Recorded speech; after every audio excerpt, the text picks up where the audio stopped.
শুনি যে ব্ল্যাক ম্যাজিকের শিকার, কেউ কেউ ব্ল্যাক ম্যাজিক করেন, বাট আজকে যিনি এসছেন তিনি এরকম একটা এক্সপিরিয়েন্সের মধ্যে দিয়ে গিয়েছেন এবং তিনি সর্বস্ব হারিয়েছেন তার জীবনে ব্ল্যাক ম্যাজিকের কারণে। তার ঘটনা আমরা কিছুক্ষণের মধ্যেই শুনবো। এবং ব্ল্যাক ম্যাজিক একটা মানুষকে কোন দিকে নিয়ে যেতে পারে, সেটা কত ভয়াবহ দিক হতে পারে, সেটা একটা সময় থাকে যে সময়টায় মানুষজন উপলব্ধি করতে পারে যে জীবনে ভুল ছাড়া কিছুই করিনি, বাট তখন আর ফেরার কোনো পথ থাকে না। আমার মনে হয় যে কেউ যদি এই বিষয়ে চিন্তাও করে থাকেন সেটা বাদ দিয়ে দেওয়া উচিত। আর একজন ভাই আমাদের আছেন যিনি ঈদের ছুটি কাটাতে, ঈদের ছুটি কাটাতে এসেছেন বাংলাদেশে, নিউজিল্যান্ডে থাকেন। নিউজিল্যান্ড থেকে বাংলাদেশে এসেছেন এবং আমাদের সাথে কথা বলার সঙ্গে সঙ্গে আমরা তাকে বলি যে আপনার ঘটনাটা আমরা শুনতে চাই, কি আপনার ঘটনা, এবং তিনিও আছে ঘটনা শোনাতে সরাসরি হাজির হয়েছেন আমাদের স্টুডিওতে। তো আশা করছি জমজমাট একটা ভূত এফএম উপহার দিতে পারবো আপনাদের সবাইকে। আপনারা সবাই আমাদের সঙ্গে থাকুন। আমি শুরুতেই আমার ভাই আপনার কাছে আসবো, আপনার নামটা একটু প্লিজ বলবেন। জি, আমার নাম ফজলে রাব্বি, নিকনেম সাজিদ। সাজিদ, তো সাজিদ ভাই আপনি এসছেন, আপনি নিউজিল্যান্ড কোন জায়গায় থাকেন? আমি থাকি 31 ম্যারিন স্ট্রিটে। ওকে, কবে চলে যাচ্ছেন আপনি আবার? আমি মাসখানিকের মতো আছি। মাসখানিকের মতো আছেন, বাহ চমৎকার। সো আপনার যে ঘটনাটা এটা তো নিউজিল্যান্ডেই ঘটেছিল। জি জি। কি হয়েছিল আমাদের একটু বলেন। অ্যাকচুয়ালি আমি নিউজিল্যান্ডে প্রায় 7 বছর ধরে থাকি। তো 7 বছর থাকাকালীন সময় আমি ওখানে থেকে মেসি ইউনিভার্সিটি অফ উইলিংটন থেকে আমি গ্রাজুয়েশন কমপ্লিট করেছি।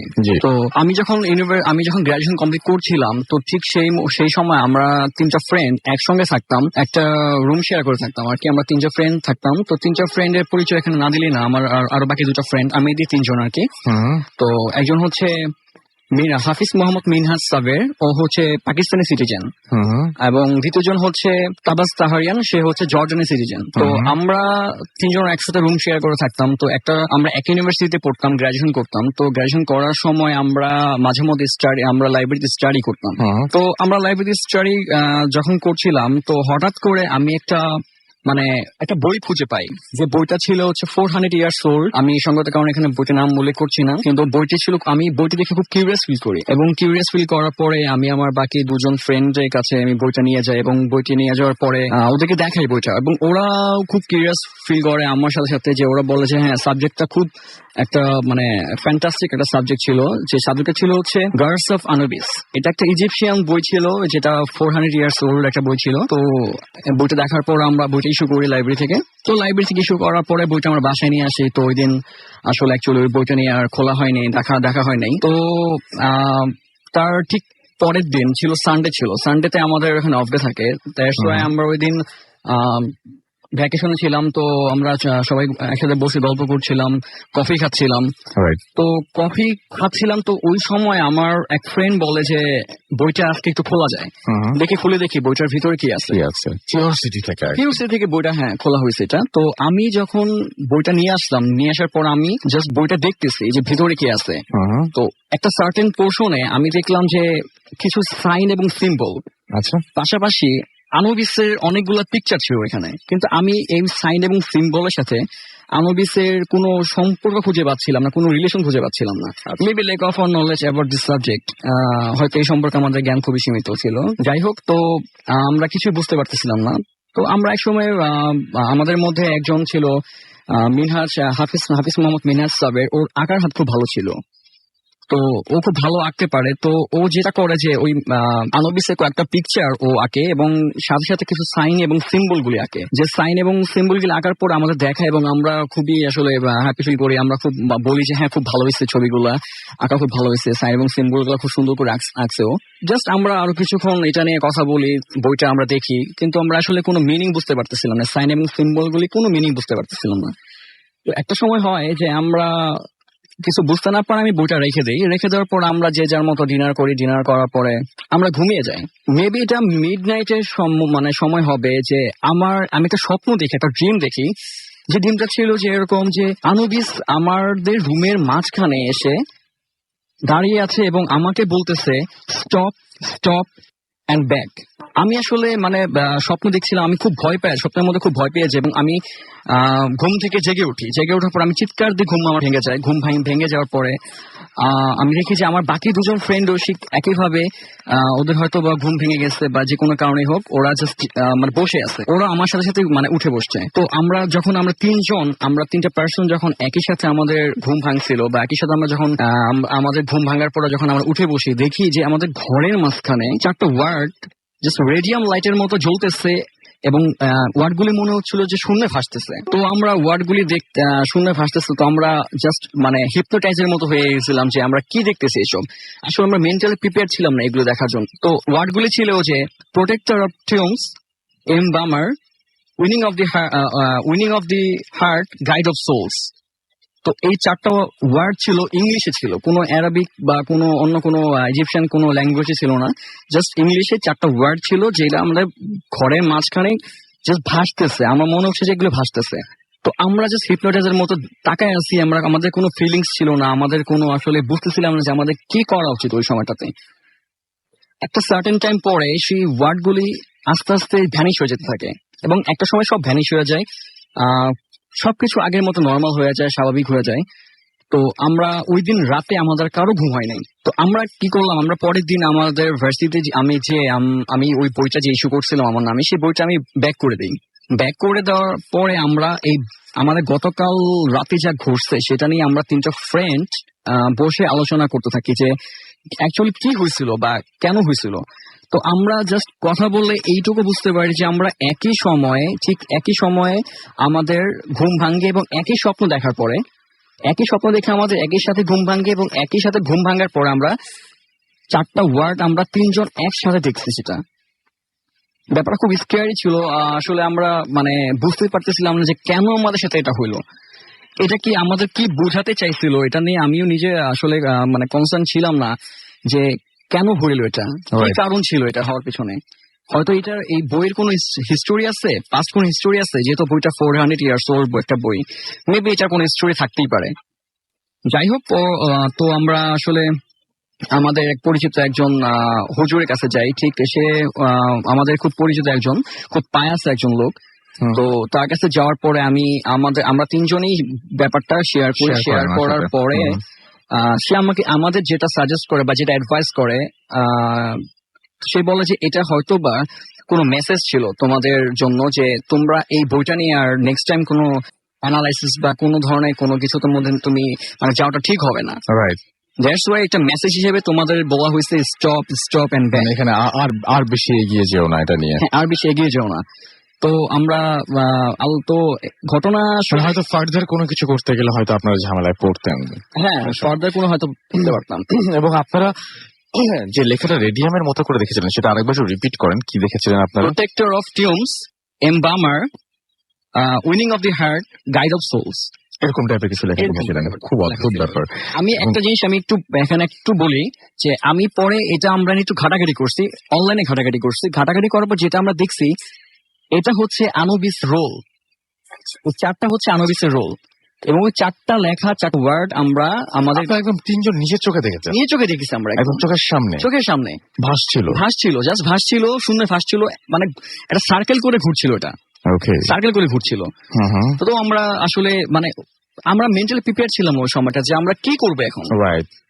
তো একটা সময় আল্লাহর রহমতে সবকিছু স্বাভাবিক হয়ে যায়। দ্যাটস ওয়াই আমরা আসলে খুব মানে আল্লাহর কাছে অশেষ রহমত যে আমাদের বড় রকম কোনো ঘটনা ঘটে নাই, আমাদের সাথে কোনো কিছু ঘটে নাই, আমরা খুব খুশি। তো এরপর আমরা আসলে ওই বাসাতে আমরা থাকি না, আমরা তিনজনে পার্ট টাউনে আমরা বাসা শিফট করি। রাইট। এবং তারপর আপনারা চলে আসেন। এই ঘটনার পর থেকে, এই যে ঘটনাটা ঘটলো এবং আপনারা হুজুরের কাছে গেলেন, তারপর তার কাছ থেকে শুনলেন, আপনারা কোনো কিছু করেছিলেন তারপরে? মানে কোনো কিছু হুজুর করতে বলেছিলেন? এক্সট্রা কিছু করতে বলে নাই। হুজুর একটা কথা বলছে যে আমাদের যে পরিচিত, আমাদের যে লোকটা যে আমি যাদের কাছে গেছিলাম, পায়াস একটা পার্সনটা, উনি আমাদের একটা কথা বলছে যে যদি নেক্সট টাইম কোনো কিছু তোমার সাথে হয় তাহলে তুমি ব্যাপারটা আমাকে জানাবা। আচ্ছা, আদারওয়াইজ তোমরা নিজে কিছু করতে যাবে। আপনার নেক্সট টাইম আর কোনো কিছু হয় না? তবে আমার একটু প্রবলেম আছে, আমি জাস্ট একটু শেয়ার করি যে আমার মাঝে মাঝে নাইটমেয়ার হয়। আমি ফিল করি যে আমি হয়তো কেউ আমার দিকে তাকায় আছে, কেউ আমার দিকে লুক দিচ্ছে, এখন সেটা আমি জানি না, আসলে আমি কখনো মানে ওরকম ফিগার দেখি নাই, এরকম কোনো মানে এক্সিস্টিং কোনো ফিগার দেখি নাই, বাট আমি ফিল করি, আই ফিল দ্যাট যে সামথিং লুক ওভার মি, আমি জাস্ট ফিল করি, কিন্তু আমি ওইভাবে শিওর না যে অ্যাকচুয়ালি কি কেউ ফিল করতে, কেউ আমার দিকে লুক দিচ্ছে বা কোনো এক্সিস্টিং কোনো ফিগার আছে কিনা, আমি শিওর না। বাট আমার মনে হয় এটা আমার জাস্ট। ওকে, সো এটাই ছিল আপনার story. Thank you very much আমাদের এখানে আসার জন্য এবং আমার সাথে আপনাদের এই স্টোরিটা শেয়ার করার জন্য। এবং আমরা অলরেডি কিন্তু ফেসবুকের পেজে আজকের অতিথিদের মানে একদম আজকের অতিথিদের পোস্ট দিয়ে দিয়েছি, ছবি দিয়ে দিয়েছি, এবং যিনি ঘটনা শেয়ার করলেন তিনি হচ্ছেন ব্ল্যাক শার্টের, আমরা যদি বাম দিক থেকে ধরি তাহলে সেকেন্ড পার্সন, এবং তার পরের পার্সন যিনি হচ্ছেন দাঁড়িয়ে আপনারা দেখছেন কিছুক্ষণ আমাদের তিনি ঘটনা শোনাবেন, এবং আপনারা ফেসবুকে যে চেক করতে পারেন, একটু ছবিগুলো চেক আউট করে ফেলতে পারেন। অ্যান্ড তার আগে বলি যে ওনার ঘটনা যেহেতু বেশি বড়, সো আমরা তার আগে আপনাদের কিছু SMS পড়বো এবং আপনাদের কিছু কমেন্টও পড়ে ফেলতে পারি, এবং তারপরে ছোট ব্রেক নিব, তারপর আমার ঘটনা যাবো, কারণ ঘটনাটা বেশ লম্বা। কি মাসুম ভাই, ঠিক আছে? তো সেটাই করি। সো আমরা দেখছি যে এখন SMS করেছেন এখানে সাইফুল, সাদমান, আনাম, রাতুল, প্রান্ত আমাদের সাথে SMS করে এখানে আছেন, এবং তারা শাহজাদপুর সিরাজগঞ্জ থেকে লিখেছেন তারা নদীর পাড়ে সবাই বসে আছেন এবং ভূত FM শুনছেন। এটা যদি সত্যি সত্যি আপনারা করে থাকেন এখন, তাহলে তো বুঝবে যে আসলে মানে খুবই মানে অদ্ভুত একটা সিচুয়েশনের মধ্যে আপনারা রয়েছেন। এখন বাইরে গরম আমার ধারণা, কারণ একটু আগে বেশ গরম বুঝতে পারছিলাম, যদি এই রুমের মধ্যে গরম বোঝা খুব ডিফিকাল্ট। অ্যাড্রেস হচ্ছে রাজেন্দ্রপুর। টিনা আমাদেরকে লিখেছেন মুসা বরিশাল থেকে আমাদের সাথে আছেন এবং আমাদের সাথে রয়েছেন, এবং তিনি বলছেন যে ক্লাস 1 to 7 এখনো ভূত FM শুনছি অ্যান্ড শুনবো ইনশাল্লাহ। আপনাদের জন্যই ভূত FM 6 বছর পার করেছে এবং সামনের দিকে এগিয়ে যাবে ইনশাল্লাহ। রাজীব হোসাইন আমাদের সাথে আছেন, আমাদের সাথে রয়েছেন হিমেল পান্ডে গুলশান 2 থেকে, অলরেডি তিনি জয়েন করেছেন আমাদেরকে, অ্যান্ড তিনি বলেছেন যে আশা করছি ভয় পাবো।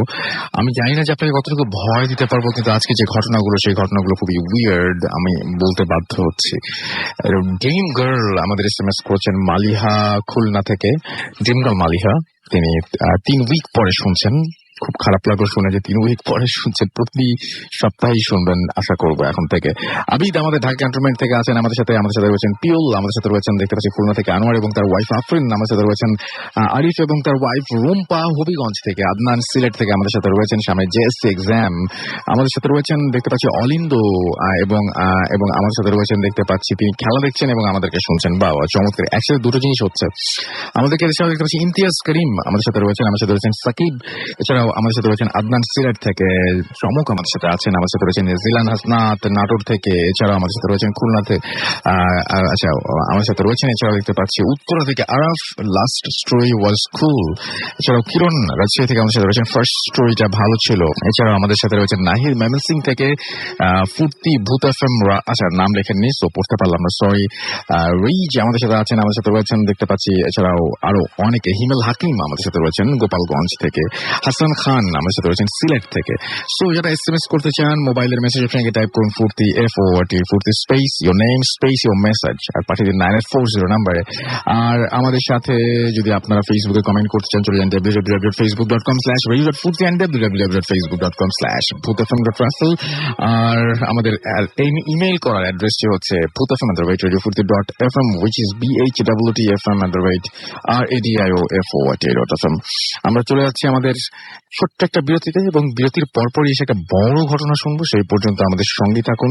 এই বড় ঘটনার জন্য ব্রেক নিতে হচ্ছে, সুতরাং একেবারেই মানে আমাদের ভুল বুঝবেন না। So stay tuned.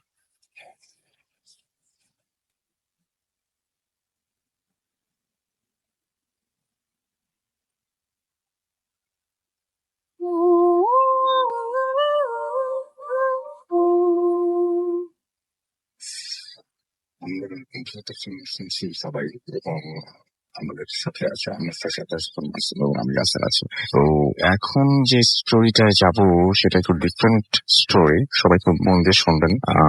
এবং আমাকে উনি খুব দুঃখ করে বলছিলেন, আমি বলি আপনার ঘটনাটা, যে 2001 সালে, ওনার ভাষায় বলি যে 2001 সালে উনি, ওনার বিজনেস ছিল, তো না বিজনেস ছিল, আমরা কোনো জায়গার নাম বলবো না, কোনো কিছু নাম বলবো না, আপনার প্রতিষ্ঠানের নামও বলবো না, যে 2001 সালে আপনি বলছিলেন যে আমি ঢাকা শহরে গাড়ি চালাতাম আর এখন একটা মেসে থাকেন আপনি। তো এই পরিণতির জন্য দায়ী কে?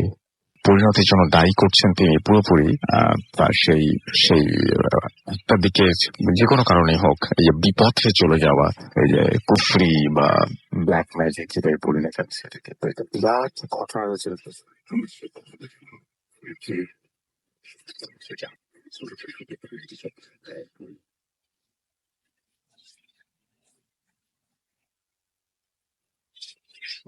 মানে এর পেছনে আরো অনেক বড় ঘটনা রয়েছে যেগুলো আরো উইয়ার্ড, সেটা শুনলেও মানে কি বলবো যে অনেক অনেক বেশি অন্যরকম লাগবে। বাট আমার কাছে মনে হচ্ছে উনি যেটা শুনছেন সেটাকে কেউ বলতে পারেন যে ফ্যাব্রিকেটেড। আমার কাছে মনে হচ্ছে যে শুনি। আপনার নামটা কি বলবেন? জি, আমার নাম ইমন আহমেদ, আমি বাড্ডা থেকে আসছি। ঘটনাটা হচ্ছে আমার 2001 সালের। জি, এবং আপনি তো আসলে বাড্ডার ছিলেন না? না, আমি আমার অরিজিনাল বাড়ি হচ্ছে পুরান ঢাকা বেগম বাজার। পুরান ঢাকা বেগম বাজার। আপনি এগিয়ে আসেন, মাইক্রোফোন সরতে হবে না। পুরান ঢাকা বেগম বাজার। জি, আমার জন্মস্থান ওইখানে, আমার দাদু বাড়ি হচ্ছে ওইখানে বড় হয়েছে। যাক, এখন ঘটনায় শেয়ার করি। ঘটনাটি হচ্ছে 2001 সালে আমি তখন এসএসসি পরীক্ষার্থী ছিলাম বা পরীক্ষা দিয়েছি। ওই সময় ওই বছরই আমার আম্মু মারা গেছিলেন। আম্মু মারা যাওয়ার পরে সাধারণত পরিবারের মধ্যে জন্মেন গার্জেন হিসেবে আম্মু ছিল। আমি আরো একবার আপনাকে মনে করে দিই, আমরা কোনো প্রতিষ্ঠানের নাম, কোনো জায়গার নাম, কোনো মানুষের নাম বলবো না। আচ্ছা, ঠিক আছে। তা আমার আম্মু মারা যাওয়ার পরে পরবর্তীতে বাসার থেকে তেমন একটি কেয়ার আমার প্রতি রাখতো না আর কি, তেমন একটা অন্যরকম আর কি চাপমুখী ছিলাম না। আম্মু যতদিন ছিল অতদিন বাসায় রাত্রে একটু লেট করে গেলে আম্মু বকাঝকা করতো। তো আম্মু ইন্তেকালের পরে সেরকম বকাঝকা করতো না। যাই হোক, ওই সময় আমি লেখালেখির জগতেও ছিলাম, এখনো আছি। ওই লেখালেখির জগতের কারণে আমি কোনো একটা মাদ্রাসা, নামটা বলছি না আর কি, মাদ্রাসায় আমি কবিতা আসরের মধ্যে প্রথম স্থান লাভ করি। তো ওই মাদ্রাসার অনেক হুজুর, ওনার নামটাও বলছি না। তো হুজুর আমি মাদ্রাসার মধ্যে প্রথম পুরস্কার লাভ করাতে আমাকে এখান থেকে কোরআনের হাফেজ বিনামূল্যে পড়ার সুবর্ণ সুযোগ দেওয়া হয়। তো সুবর্ণ সুযোগ পাওয়ার পরে ওই যে হুজুর বললাম আর কি, যে হুজুরটা উনি আমাকে খুব ছেলের মতো আদর করতো, কারণ আমি একজন স্কুল পড়ুয়া ছেলে, মাদ্রাসায় পড়াশোনা করি নাই, এবং বাট মাদ্রাসার মধ্যে এরকম একটা সুযোগ পাওয়া। আর তাছাড়া ওদের ওই মাদ্রাসার রেকর্ড 12 বছরের রেকর্ড আমি ভেঙেছি প্রথম পুরস্কার পাওয়াতে। যাই হোক, এখন মূল ঘটনায় আসি। তো আমার এক বন্ধু ছিল, সনি করে নাম, আমার ছোটকালের বন্ধু। একটা মেয়েকে খুব ভালোবাসতো। তো মেয়েকে ভালোবাসতো, মেয়ে কিন্তু তাকে একটু ভালোবাসতো না। তো মেয়েকে পাওয়ার জন্য সে দেখা যায় না, মানুষ সাধারণত ব্ল্যাক মিউজিক বা আদারওয়াইজ নেগেটিভ ওয়ে বা নেগেটিভ কাজের দিকে যায়। তো সে ওরকমই আর কি, এলাকার নাম বলতে পারি শাকারি বাজার, যা সাধুগুড়ের নাম আছে। তো ওনার এড্রেসটা আর কি আমার কাছে নিয়ে আসতো, বলে ইমন আমি একা যাবো না, তুই আমার সঙ্গে চল। তখন আমি হাফিজা লাইনে পড়তেছি অলরেডি। যাই হোক, ওনার সঙ্গে আমিও গেলাম ওইখানে। বাড়িটা হিন্দু বাড়ি, খুব পুরনো, 4 তলার মধ্যে ওনার আসন আর কি, উনি বসে আর কি। বিভিন্ন ডিস্ট্রিক্ট থেকে বিভিন্ন রকম লোক বিভিন্ন সমস্যা নিয়ে ওই সাধুর কাছে আসে, উনি সমাধান করে আর কুফরি কালামকার যেভাবে উনি সমাধান করে। তো আমরাও 2জন, রমজান মাস ছিল, 2জন মোটামুটি ওই ধাক্কাধাক্কি, এতজন ক্রাউড পিপল, এতটি পিপলের মধ্যে আমরা ধাক্কাধাক্কি করতে করতে এক পর্যায়ে ওই সাধুর যে আসনটা আছে তার পাশাপাশি কাছাকাছি চলে আসে। কাছাকাছি সাধু এটা একদম মানে ওই ছোটবেলার ওই বয়সের একদম পুরোপুরি কিউরিওসিটি থেকে আপনারা গিয়েছিলেন, মানে জাস্ট একটা বয়সের একটা তারতম্য, জাস্ট একটা বলে না যে 18 বয়সের মধ্যে একটা লোক বেলা নেই, এরকম তো আমরা সাধারণত স্কুল লাইফে পড়ছি, তো এরকমই একটা বয়সের তারতম্য। আর আমি এমনি ছোটকাল থেকে ওই ভূত জিন বা ইত্যাদি এই ধরনের ব্যাপারে খুব ইমপ্রেস ছিলাম এবং রিয়েলি অনেক ইন্টারেস্টেড, এখন অনেক ইন্টারেস্টেড। তারপরে কি হলো? তো পরে যাওয়ার পরে আশ্চর্য ব্যাপার, তিনি যাই হোক উনি আমাকে দেখলো, দেখার পরে উনিও ছিল, আমার ফ্রেন্ড আর আমি 2জনই ছিলাম। তো খুব আশ্চর্য ব্যাপার, আমার নাম, আমার পিতার নাম বা আমার দাদুর নাম, কিন্তু নামে উনি অলরেডি একটা মানুষকে, আপনি যদি আসলে যেমন আমি আপনার কাছে আসছি, আপনি আমাকে চিনেন না বা আমি আপনাকে জানি না, হঠাৎ একজন লোককে হঠাৎ দেখলে কেউ তার নাম হয়তো বলতে পারে, কিন্তু তার বাবার নাম বা দাদুর নাম তো বলা সম্ভব না। সবকিছু বলে দিয়েছেন, উনি সব বলে দিয়েছে এবং এটাও বলছে আমরা যে কাজের জন্য আসছি, আই থিঙ্ক যে মেয়ের জন্য, বা উনি আমার ফ্রেন্ডটা যে মেয়েকে পড়ানোর আশায় আসছে, সে কাজটা হবে না, আদৌ সম্ভব না, এই কথাও বলে দিয়েছে। তো আমি প্রথমত এটা একটু আশ্চর্যবোধ করলাম, পরবর্তীতে আশ্চর্যবোধ করি না, কারণ মাদ্রাসা লাইনে তখন বললাম স্টাডি করতেছি অলরেডি যে হাফিজের লাইনে। তো হুজুরের কাছ থেকে মোটামুটি জানা ছিল যে কুফরি কালামের মধ্যে বা জিন জাতীয় ইত্যাদি কারণে মানুষ অনেক কিছু গোপনীয়তা বলতে পারে, তো হয়তো বা সাধু এরকমই কোনো একটা আমলের বিনিময় হয়তো সে বলেছে। তো যাই হোক, আমার বন্ধুকে তারপর সান্ত্বনার জন্য তিনি লবণ দিলেন, কিছু মন্ত্রটন্ড ফুটু বা দম দেয়, যাটা যে দম বলা হয় আর কি, ফু দেওয়া আর কি। ফু দিয়ে লবণটা দিল, বললো যে এই লবণটা ওই মেয়েকে যদি কোনো খাবারের মধ্যে ওদেরকে বিনিময়ে টাকা নিতেন? টাকা বলতে সামনে একটা বক্স আছে, ওই বক্স নিতে আপনার মনের মতো হাদিয়া, মানে যে যা পারে, কেউ 2 টাকা, কেউ 10 টাকা ইত্যাদি। এটা কোনো নির্ধারণ ছিল না যে এত দিতে হবে। ডাক্তার যেমন ভিজিট থাকে, এরকম ভিজিট নেই। নিম্নবিত্ত, মধ্যবিত্ত, সব বিত্ত এবং উচ্চবিত্ত ফ্যামিলি, মানে ফ্যামিলিরাও এখানে যায়। তো এখান থেকে ওই দিনকার জন্য আমরা ওইটা নিয়ে চলে আসার পর থেকে রাসেল ভাই আমি জানি না কেন তার প্রতি আমার এত আকর্ষণ, মানে সাধুর প্রতি কেমন একটা আকর্ষণ চলে আসে। এবং বেগম বাজার এবং শাকারি বাজার বেশি দূর না, আমাদের পুরান ঢাকায় বেশি কাছাকাছি বলা যায়।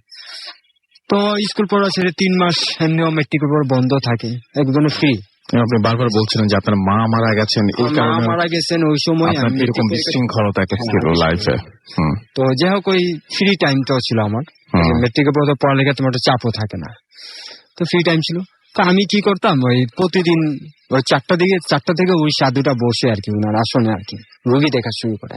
তো আমি ওই প্রায় 4টার মধ্যে আর কি ওনার এখানে চলে যেতাম। তো প্রথম 2-1 দিন গেলাম যখন, তো উনি উনার পাশে যায় দাঁড়ায় থাকতাম, উনি আমাকে বসার জন্য একটা ছোট পিড়ি দিত, আর কাঠের একটা পিড়ি আছে, পিড়িতে বসতো। তো মোটামুটি কয়েকদিনের মধ্যে একটা ভালো রিলেশন মেকিং হয়ে গেছে। তখন আমি তার কাছে শেয়ার করছি, আমার খুব শখ, অনেক ইচ্ছা যে জাদু বা জিন দেখা বা ইত্যাদি, বা এই যে কুফরি কালাম, এগুলো কি নর্মাল এই ধরনের নর্মাল ঘটনাগুলা খুব জানার ইচ্ছা। তো উনাকে আমি শেয়ার করলাম। তো উনি আমার ইমন, তুমি কি শিখবা কিভাবে জাদু করে, কিভাবে বান ভাঙ্গা বা বান মারে বা ইত্যাদি, এভরিথিং সব নেগেটিভ, যেটা ইসলামিক মাইন্ডে নেগেটিভ বলা হয়। তো আমি তো ইন্টারেস্টেড ছিলামই, তো অনেক কিছু শিখেছি। আপনাকে একবারও মনে হয়নি যে আপনি ভুল কোনো কিছু করছেন? তখন বয়সের তারতম্য ভুল মনে করি না, কারণ বললাম না যে তখন ওই একটা মানুষের যে সেন্সলেন্স, একটা সেন্স জাতীয় বয়স থাকে, আমি এটা করতেছি এটা ভুল। যেমন এখন বর্তমান যে বয়সটা আমার আছে, কি হলো? তো যাই হোক, তো উনি আমাকে অনেক কিছু শিক্ষা দিচ্ছে, সম্পূর্ণটা কুফরি, যেটা ইসলামের মাইন্ডের মধ্যে নেগেটিভ। সবই গ্রহণ করলাম। কোনো গ্রন্থের কথা বলছি না, এখানে বিভিন্ন গ্রন্থে ইউজ করা হয় কুফরি কালাম, কোনো গ্রন্থের নাম আমি ইউজ করছি না। তো বিভিন্ন গ্রন্থে আর কি ইউজিবিলিটি করে এর একটা ম্যাচুরিটি মন্ত্র তৈরি করা হয়, সেটা দিয়ে যেন ঘটনা ঘটানো হয়। তো একদিনকার সাধু আমাকে বলতেছে যে ইমন, আজকে রাতে তুমি আমার সঙ্গে থাকবে। কারণ তো ভারত থেকে একটা তান্ত্রিক আসতেছে বাংলাদেশে, পার্শ্ববর্তী দেশ থেকে। তো ওনার কাছ থেকে অনেক কিছু শিখতে পারবা, যা আদৌ সাধারণ মানুষ শিখতে পারে না, বা কোনো একটা ভক্তর কাছে গেলে এতটা শিখা সম্ভব না। কোন মুরিদও তাকে শিখাবে না, কোনো পীর বা ইত্যাদি যারা থাকে এরকম শিখাবে না, তুমি এরকম সুযোগ পাচ্ছ। তা আমি খুব খুশি হলাম, যেহেতু ইমপ্রেস ছিলাম আগের থেকে। আর তাছাড়া ফ্যামিলির মধ্যে এরকম চাপ নেই, যেহেতু না আব্বু তার আগের মতো ওইরকম আমাকে বকাঝোকা, আম্মু না থাকাতে তোকে আর আমাকে গার্জেন হিসাবে কি আমাকে চাপ দিচ্ছে না যে রাত্রে 10টার পরে 8টার মধ্যে বাসায় আসতে হবে ইত্যাদি, এরকম কিছু বলছে না। তো আমি সুবর্ণ সুযোগ পেলাম, রাত্রে বাইরে থাকলেও তো সমস্যা নেই। তো আমি রাত্রে 9টার দিকে বাসার থেকে বেরোয় সাধুর এখানে গেলাম, সাগারি বাজার। সাধুর এখানে যাওয়ার পরে ওই একসঙ্গে ডিনার করলাম, আমি এবং ওই সাধুটা দুজনে ডিনার করে। ওনার কিছু মন্ত্র আসলো, এগুলো আমাকে এখানে শিক্ষা দিল নর্মালি ভাবে, যেগুলো নর্মালি 11টা পর্যন্ত আমরা ওইখানে ছিলাম, আমি আর সাধু। আচ্ছা, 11টার পরে সাধুর গাড়িতে করে আমরা মেন গন্তব্যে গেলাম। মেন গন্তব্যটা হচ্ছে তান্ত্রিকের সাথে সাক্ষাৎ করা, মানে সেখান থেকে আর কি রওনা দিলাম। তো আমরা সোজা গেলাম গেন্ডেরিয়া এলাকায়। সেটা পুরোনো বাড়ি, হিন্দু বাড়ি, ঠিক আছে, পুরানো, যে জন্য বাইরের থেকে দেখলে মনে হয় বিল্ডিংটা মনে ভেঙে পড়ে যাবে, কিন্তু পুরোনো এক ধরনের বিল্ডিং থাকলে কেমন একটা অবস্থান থাকে। কিন্তু ভেতরের দিকে যে প্রবেশ করলাম, দেখলাম মোজাইক করা, টাইলস করা, খুব সুন্দর একটা লোকের সাজানো, খুব ভালো। তো আমি আর সাধু গাড়ি থেকে নেমে ওই বিল্ডিং এর ভিতরে মানে প্রবেশ করলাম। প্রবেশ করার পরে আমরা ওইখান থেকে সোজা 5তলায় তান্ত্রিক 5তলা ছিল আর কি। আমরা 5তলায় উঠার পরে দুই পাশে 2টা ফ্ল্যাট, একটা বাম পাশে একটা ডান পাশে। আপনার চোখের সামনে ভাসছে এখনো সেই দৃশ্যগুলো? আমি এখনো রাতের বেলা, বিলিভ করবেন না, যে ঘটনা আমি শেয়ার করতে যাচ্ছি আমি জানি না তো ব্ল্যাক ম্যাজিশিয়ান যারা আছে হয়তো বা শুনতেছে, লিসনারের মধ্যে যদি কেউ ব্ল্যাক ম্যাজিকের প্র্যাকটিস কেউ করে বা করতেছে, লিসনাররা যদি শুনতেছে, তো অবশ্যই আমারটা সে বুঝতে পারবে কত কঠিন বা কত মানে এটা কত করুণা জাতীয়, আনবিলিভ, মানে যিনি মানে কথা আছে না, যার সঙ্গে ঘটে সেই বুঝে এরকম। তো বাম দিকের যে ফ্ল্যাটের যে কলিং বেলটা, সেটা ক্লিক দিল কয়েকবার, 2বার ক্লিক দেওয়ার পরে একটা 18-20 বছরের মেয়ে আর কি, যুবতী মেয়ে, দরজাটা খুললো। সুন্দরী মেয়ে, একটা যুবতী যেরকম থাকে ওরকম। তো উনি প্রণাম করলো আর কি, হিন্দুদের মধ্যে প্রণাম করা, এরকম প্রণাম করে সাধুকে এবং আমাকে ভিতরে ডেকে নিয়ে গেল। তো রুমের মধ্যে আসলে আরো 3টি, মানে রুমটা ছিল 3 রুমের স্পেস আর কি, একটা মাঝখানে ডাইনিং স্পেস, বাম দিকে ডান দিকে। তো মেয়েটা আমার গেটটা খুলে আমাদেরকে যখন ভিতরে নেওয়ার পরে উনি বাম দিকে রুমে চলে যে গেটটা না, মানে উনি আলাদা আউট অফ সাইট চলে গেল। তো আমরা সাধারণত সিনেমা বা টিভিতে যেমন তান্ত্রিক দেখি যেরকম হরর ছবিতে বা ইত্যাদিতে সেরকম কন্ডিশনই ছিল, তবে ডিফারেন্সলি এরকমই। লম্বাটা ছিল 6 ফুট এবং জুব্বা জাতীয় আর কি, লম্বা পাঞ্জাবির চেয়ে বড় যে এক ধরনের কাপড় হয়, যেটা ওই কাপড়টা কালো রঙের ওরা পরেছিল। চুলটা ছিল পাগড়ি, আই মিন কাঁধ বরাবর চুলটা কোঁকড়ানো, আর দাড়ির মধ্যে জোট ছিল, আচ্ছা জোট লাগানো। দাড়িটা মোটামুটি নাভি বরাবর বা তার চেয়ে একটু কম বেশি হতে পারে, মানে বিশাল বড় ছিল। আর ঠিক কপালের মাঝ বরাবর ছিল টিক, সেতুর যে এক ধরনের টিক লাগানো হয় সেরকম। আর গলার মধ্যে বেশ কই ধরনের মালা ছিল, হাড্ডি বা আরো অন্য অন্য ফুল টুল বা ইত্যাদি যেরকম থাকে না ওরকমই। তো ওই সেম ওই যে আমরা যেরকম সিনেমাতে দেখি সেরকমই থাকে, সেরকমই আচ্ছা। সেমলি ছিল। পার্থক্যটা সেটা যে আমরা সিনেমায় যেরকম ব্যবহার আচার হিসেবে দিই তা আসলে বাস্তবে মিলে না, আমাদেরকে যেরকম প্রভাব পড়ে এরকম মিলে না, অতটা মিলে না। তো যাই হোক, তান্ত্রিককে ওই যে আমার সঙ্গে যে সাধুটা গেল, ওই সাধুটা আমরা যেমন সাজদা করি সেরকমই উনি মাটিতে পড়ে গিয়ে উনাকে প্রণাম করলো। তো আমি মুসলিম পরিবারের সন্তান, আমি তো আর তাকে প্রণাম করতে পারি না, আমি হাত দিয়ে তাকে প্রণাম করে একটা জাস্ট তাকে সম্মান জানালাম। তো সম্মান জানানোর পরে উনারা দুইজন আর কি একটা তান্ত্রিক কোড ভাষা হয়, তাতে নির্ধারিত একটা ভাষা হয়, যে ভাষা সাংস্কৃতিক ভাষা, যে সাংস্কৃতিক ভাষা সাধারণ মানুষের পক্ষে সম্ভব না। এখন যখন আমি এখন বর্তমানে আমল জানি, আমিও তার মধ্যে যে পুরো পারি তা না, তাদের নিজস্ব ভাষা, এটা আমলের মাধ্যমে ওরা পায়। ওই ভাষায় ক্ষণিক্ষণ ওরা কথা বলে, হয়তো বা আমাকে নিয়ে বলছে বা ওদের মধ্যে একটা কোনো ব্যক্তিগত সত্তা, তারপর ওই কথাবার্তা বলে মাটিতে বসলাম আমরা। মাটিতে যেখানে আমরা বসলাম আর কি ফ্লোরের মধ্যে, ওই তান্ত্রিকের যেখানে ছিল এখানে আমরা ফ্লোরে বসলাম গোল হয়ে, সাধারণত গোল হয়ে বসে না, তো তিনজন তিন মাথাতে, উনি এইদিকে আর আমরা দুই দিক আর কি বসলাম। তো আমাদের মাঝখানে মাছ বলা আর কি কিছু খাবার জাতীয় জিনিস ছিল, যেমন পোলাও চাল আছে বা ইত্যাদি, যে আপনার মুগ ডাল, সিঁদুর এবং খারাপ জিনিসও ছিল, সেটা উল্লেখ করলাম না, আর অনেক খারাপ জিনিস আসলো যেটা উল্লেখ না করার উত্তম আর কি। তো এরকম কোনো কিছু ছিল।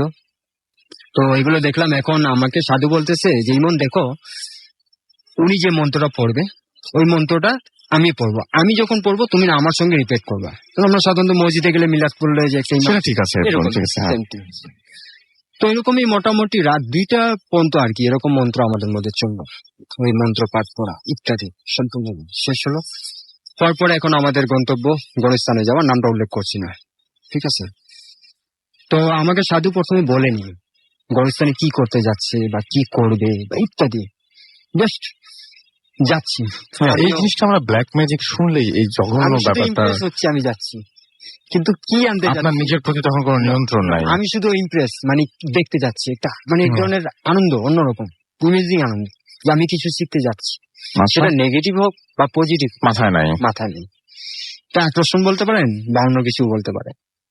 তো আমরা নামলাম, সাধারণত গাড়িতে উঠলাম। তো গাড়িতে যখন উঠছি তখন ওই সাধু আমাকে একটা গাছের শিকড় দিল, গাছটা হয়তো আমার নাম জানা নেই। তো গাছের শিকড়টা আমাকে বলছে, ইমন তুমি ডান হাত দিয়ে মুষ্টিতে ধরে রাখবে এবং তত পর্যন্ত এটা ছাড়বে না। বিশেষ করে আমরা যে কাজে যাচ্ছি, কাজটা শেষ করার পর এখন যখন আমরা আবার পুনরায় যখন এখানে আসবে, যেখান থেকে আমরা যাচ্ছি, তখন তুমি এটা ফেলে দিলে সমস্যা নেই, কিন্তু তার আগ পর্যন্ত এটা তুমি ছাড়বা না, এটা তোমার হাতের মুষ্টি তুমি বেঁধে রাখবা, মানে এটা হাতের মুষ্টিতে আমি ধরে রাখবো, ঠিক আছে, হাতের মুষ্টিতে ধরে রাখবো। আর আমাকে এটাও বললো যে আমরা যে কাজ সম্পাদনা করতে যাচ্ছি সে কাজের শেষে আমরা যখন ফিরে আসতে থাকবো, সেই সময় গড়স্থানে যদি তোমাকে কেউ পিছন থেকে ডাক দেয়, তোমার আপনজন, বিশেষ করে তোমার আম্মুর ডাক হোক, তোমার আব্বু, এটা আমরা জানি, এটা কোনো শেয়ার করবে, ঠিক আছে, ওকে। আমি গুরুত্ব সহকারে সেই জিনিসগুলো শুনলাম। শোনার পরে ঠিক 3:30টার দিকে রাত আমরা ওই গড়স্থানে পৌঁছলাম, নামটা বলছি না। পৌঁছানোর পরে প্রায় 15 মিনিট পর্যন্ত আমরা গড়স্থানের সামনে দাঁড়িয়ে রইলাম। আমরা সাধারণত জানি ঢাকা শহরের গড়স্থানে কিন্তু সাধারণত নিয়ম অনুযায়ী 11টা বন্ধ হয়। তো যাই হোক, আমরা ঠিক 3টার দিকে গড়স্থানের সামনে নামলাম, গাড়িতে ছিলাম 2:45, মানে 15 মিনিট পর্যন্ত গাড়িতে বিমিত স্বরে উনি মন্ত্রতন্ত্র পড়তেছে, আমি না, মানে ওই যে সাধু তার রিভাইজ করতেছে, আমি শুধু ফলো আপ দেখতেছি। তো 3টার দিকে গেট খুলে দেওয়া হলো, 3টার দিকে আমরা নামলাম। তান্ত্রিকটা মানে গড়স্থানের সময় তান্ত্রিক আগে, আমি আর সাধু তার পিছন গেটটা খুলে দেওয়া হলো, মানে মেন গেট যেটা সদরটা আর কি। আপনার ভিতরে ঢুকলো, তারপরে বলেন। বাইরে আমরা ভিতরে ঢুকলাম, ওইখানে 2জন লোক ছিল, এটা আর উল্লেখ করলাম, 2জন লোক এসে ওটা গেট খুলে। তো তারপরে আমরা একটা কবরস্থানের পাশে গেলাম, যে কবরস্থানটা দেখতেই বোঝা যায় যেটা 2-3 দিন আগে কবর দিচ্ছে, সাধারণত। আচ্ছা, আপনি একটা সিস্টেম বলছেন গোরস্থানে, এটা আমি জানতাম না। গোরস্থানের সিস্টেম আছে, প্রত্যেক জায়গায় গোরস্থানের সিস্টেম আছে। 6 মাস পর পর কবরটা উপড়িয়ে দেয়, মানে ওই কবরটা তুলে দিয়ে অন্য কবর তোলানো হবে। এটা প্রত্যেকটা গোরস্থানে, ওই যে গোরস্থানের কথা বলতেছি সেটাও একই কথা। আচ্ছা, তো যাই হোক, দেখলেই বোঝা যায় যে এইখানে নতুন কবর, একটা দেখলেই বোঝা যায় হিসেবটা সম্পূর্ণ নতুন, কাটামাটি এক ধরনের থাকে। তো আমরা যে কবরের সামনে গেছি, সে কবরের সামনে আমি কবর থেকে 3 হাত দূরে ছিলাম, আমি এবং প্লাস সাধু যে আমার সঙ্গে ছিল। আর তান্ত্রিকটা উনি যাওয়ার কালে কিন্তু একটা ব্যাগ নিয়ে গেছিল, একটা ঝুলন্ত ব্যাগ থাকে না, এরকম ঝুলন্ত ব্যাগ। ব্যাগে আরো নর্মালি কিছু ছিল জিনিসপত্র বা যেগুলো দরকার পড়তে পারে আর কি, ওরকম কিছু। তো আমি সাধু 3 হাত, কবরের 3 হাত কাছাকাছি ছিলাম, কবরের ভিতরে কি আছে সেটা দেখতে পারতেছি না। এইগুলো আমরা বাদ দিই, আপনার ওখান থেকে আসলে গেছিলেন একটা লাশ সংগ্রহ করতে, লাশের মাথার অংশ, লাশের মাথার অংশ, এবং আপনি সেটা নিয়ে আসলেন। এবং অলরেডি নিয়ে আসলাম, নিয়ে আসার পরে এটা হচ্ছে একটা, আপনি বলছেন যে মেয়ের লাশ, একটা মেয়ের লাশ, এটা যুবতীর লাশ, একটা মেয়ের লাশ। তারপরে কি হলো? তারপরে আপনারা নিয়ে আসার পরে বাসায় আসলেন, বাসায় আসলাম, বাসায় আসার পরে এটার আরো অনেক কিছু করা হয়েছিল এখানে, সেটা ব্যাখ্যা দিলাম না। আচ্ছা, তো আমি এখান থেকে কোনো মতে যখন এই সিনটা দেখলাম, লাশটা কেটে নেওয়া ইত্যাদি, যেটা আমার পক্ষে কেন কারো পক্ষে সম্ভব না, কারো পক্ষে সম্ভব না, এটা অসম্ভব। তখনই কিন্তু আমি মনে মনে আয়াতুল কুরসি পড়তেছি, আল্লাহকে ডাকতেছি, আল্লাহ। এবং আপনি তখন ভুল বুঝতে, আমি আমার সম্পূর্ণ ভুল বুঝতেছি, আমি কি কাজে আসলাম, এটা তো সম্পূর্ণ কুফরি কালাম, বাট এটা তো আমি কেন কোন মুসলিম, তখন আপনার মোহ কেটে গেছে টোটালি। তখন আমি নিজেকে অনুতপ্ত ফিল করতেছিলাম যে আমি এটা কি করতেছি ইত্যাদি। যাক, আমি যখন ফ্ল্যাটে গেলাম, আবার যেগুলো নিয়ে লাশের যে অংশটা নিয়ে ফ্ল্যাটে গেলাম, ওই সময় ওরা কিছু একটা জিনিস আর কি পরিবেশন করলো আমাকে। তো আমি ওই সময়, আমি যেহেতু স্মোকার ছিলাম, তো আমি ওই সময় বললাম যে আমি স্মোক করে আসতেছি, এই কথা বলে কোনো মতে আর কি একটা জাস্ট মানুষকে একটা বলে না যে বাহানা দেয় আর কি, এই জিনিস। আমি ওটা বলে ফ্ল্যাট দিয়ে বের হয়ে, আমি রাসূল ভাই বিলিভ করবেন না, আমি কিভাবে যে 5তলা বাড়ি থেকে নামলাম, কিভাবে আমি এখান থেকে ওই আপনার বানিয়ানগর, দুপকলা, নয়াবাজার বা তারা মসজিদে যে আপনার যে বটগাছ, উষা চক্র ইত্যাদি এইসব এলাকা কিভাবে ত্যাগ করে আমি কিভাবে যে আমার এলাকায় বেগম বাজারে আসলাম, আমি নিজেও ঠিক এখন মানে অবাক ভাবি। এটা আল্লাহরই একটা করুণা, বা জীবনে তো আমার পিতা মাতা কোনো একটা ভালো কাজ করেছিল, তার আসলে হয়তো বা আমি, কারণ আপনি যেটা করেছিলেন না, আমার লাইফটা বাঁচছে আর কি, আমি এটাই মনে করি ওনাদের অসিলায়। তো আমি যখন আমার বাড়ির গেটের সামনে আসলাম আর কি, কেজি গেটের সামনে, তখন কিন্তু ফজরের আজান দিচ্ছিল। আমি গেটটা কয়েকবার নক করার পর আব্বু গেটটা খুলছে, আব্বু এবং মোটামুটি বোকা করতেছে আমাকে, বোকা করার উদ্দেশ্য যে রাত্রে ছিল কোথায় ইত্যাদি। আমি কোনো কথা জবাব দিচ্ছি না, কারণ আমার পুরো শরীরটা শীতল তখন। আমি নিজে একটা কন্ট্রোলে নেয়। তো আমি গেটটা যখন আব্বু খুললো, আমি গেটটা থেকে ঢুকে আমি আমার রুমে যাওয়ার জন্য দরজার সামনে যাওয়াটা আমি সেন্সলেস হয়ে গেলাম।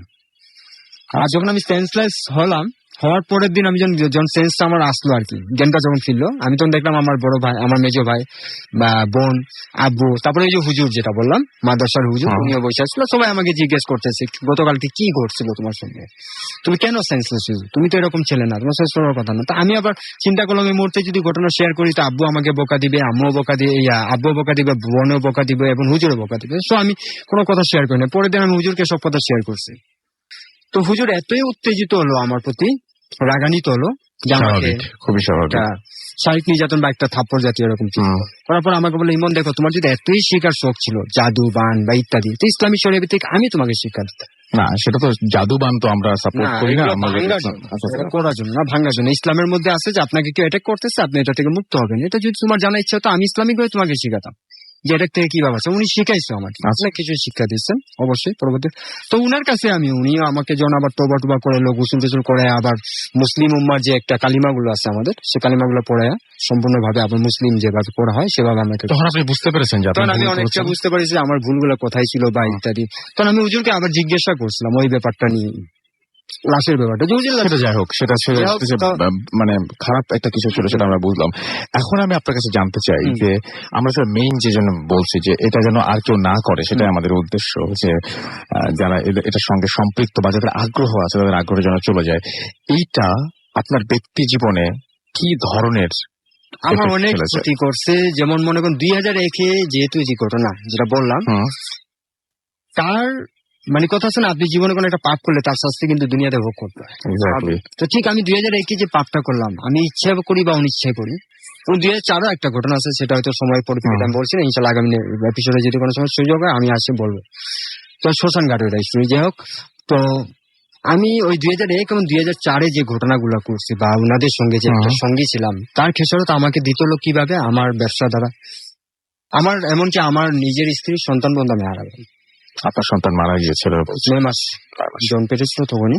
এবং ডাক্তার এটাকে সাধারণত ডাক্তারি ভাষায় এটুকুই বলে যে ভারী কোনো কিছু তোলার কারণে প্রেগন্যান্সি নষ্ট হয়েছে, কিন্তু বাট এটা অন্য জিনিস। তা আমি বুঝি এখন, আমি যেহেতু এই লাইনে বিশেষ করে শুধু কুফরি না, ইসলামিক শরিয়া ভিত্তিক ইনশাল্লাহ অনেক জিন টিন ছাড়াতে আমি যাই। আমি প্রায় আপনি কুফরি করেন না এখন আর? না, আমি কুফরি করি। আপনি সেখান থেকে বেরিয়ে আসছেন? আমি সম্পূর্ণ বেরিয়ে আসছি এবং আমি কোনোদিন কাউকে ক্ষতিও করি না, জাস্ট শিখছি। শিখার পরেও আমি কাউকে যে ক্ষতি করবো ক্ষতি করি না। কিন্তু আমি একটা জিনিস লক্ষ্য করছি রাসেল ভাই, আপনাদের একটা এপিসোডে শুনছিলাম আর কি, কুফরি কালামের ব্যাপারে, যে সাপ ছিল একটা ইয়ে। তো আসলে ব্ল্যাক ম্যাজিকের সঙ্গে যারা জড়িত থাকে, যদি তারা ক্ষতি নাও করে না, তারপর আল্লাহ তাকে ক্ষতি করা হয় 100%। সুতরাং তার মানে কেউ যদি এটাতে ইন্টারেস্টেড হয়, কেউ যদি চায় এটা শিখতে বা জানতে, আপনার তার জন্য সাজেশন কি? আমি সাজেশন একটাই, ওই যাতে জীবনে এই কাজে পাও না দেয়, জীবনেও যেন পাও না দেয়। সো আমিও এটাই ওনার সাথে সুর মিলিয়ে আমিও আপনাকে বলতে চাই যে আপনি যদি কোনোদিন ভেবেও থাকেন যে আপনি বলছিলেন যে 2001 সালে আপনি মানে যখন আপনি নর্মাল লাইফে ফিরে আসছিলেন, তারপরে মানে আপনার আগে থেকেই আপনাদের পরিবার বেশ সমৃদ্ধ একটা পরিবার ছিল এবং সেখান থেকে আপনি হারাতে এখন 2012 সালে 2014 সালে সম্পূর্ণ শেষ হয়ে গেলাম, সম্পূর্ণ শেষ হয়ে গেছেন আপনি। এবং আপনি বিশ্বাস করেন যে ওই যে একটা ভুল করেছিলেন, সেই ভুলের কারণেই আপনার এই শাস্তিটা, আপনি তাই মনে করছেন? এখনো মনে, মানে এটা আপনি বলছেন? আচ্ছা, ওকে।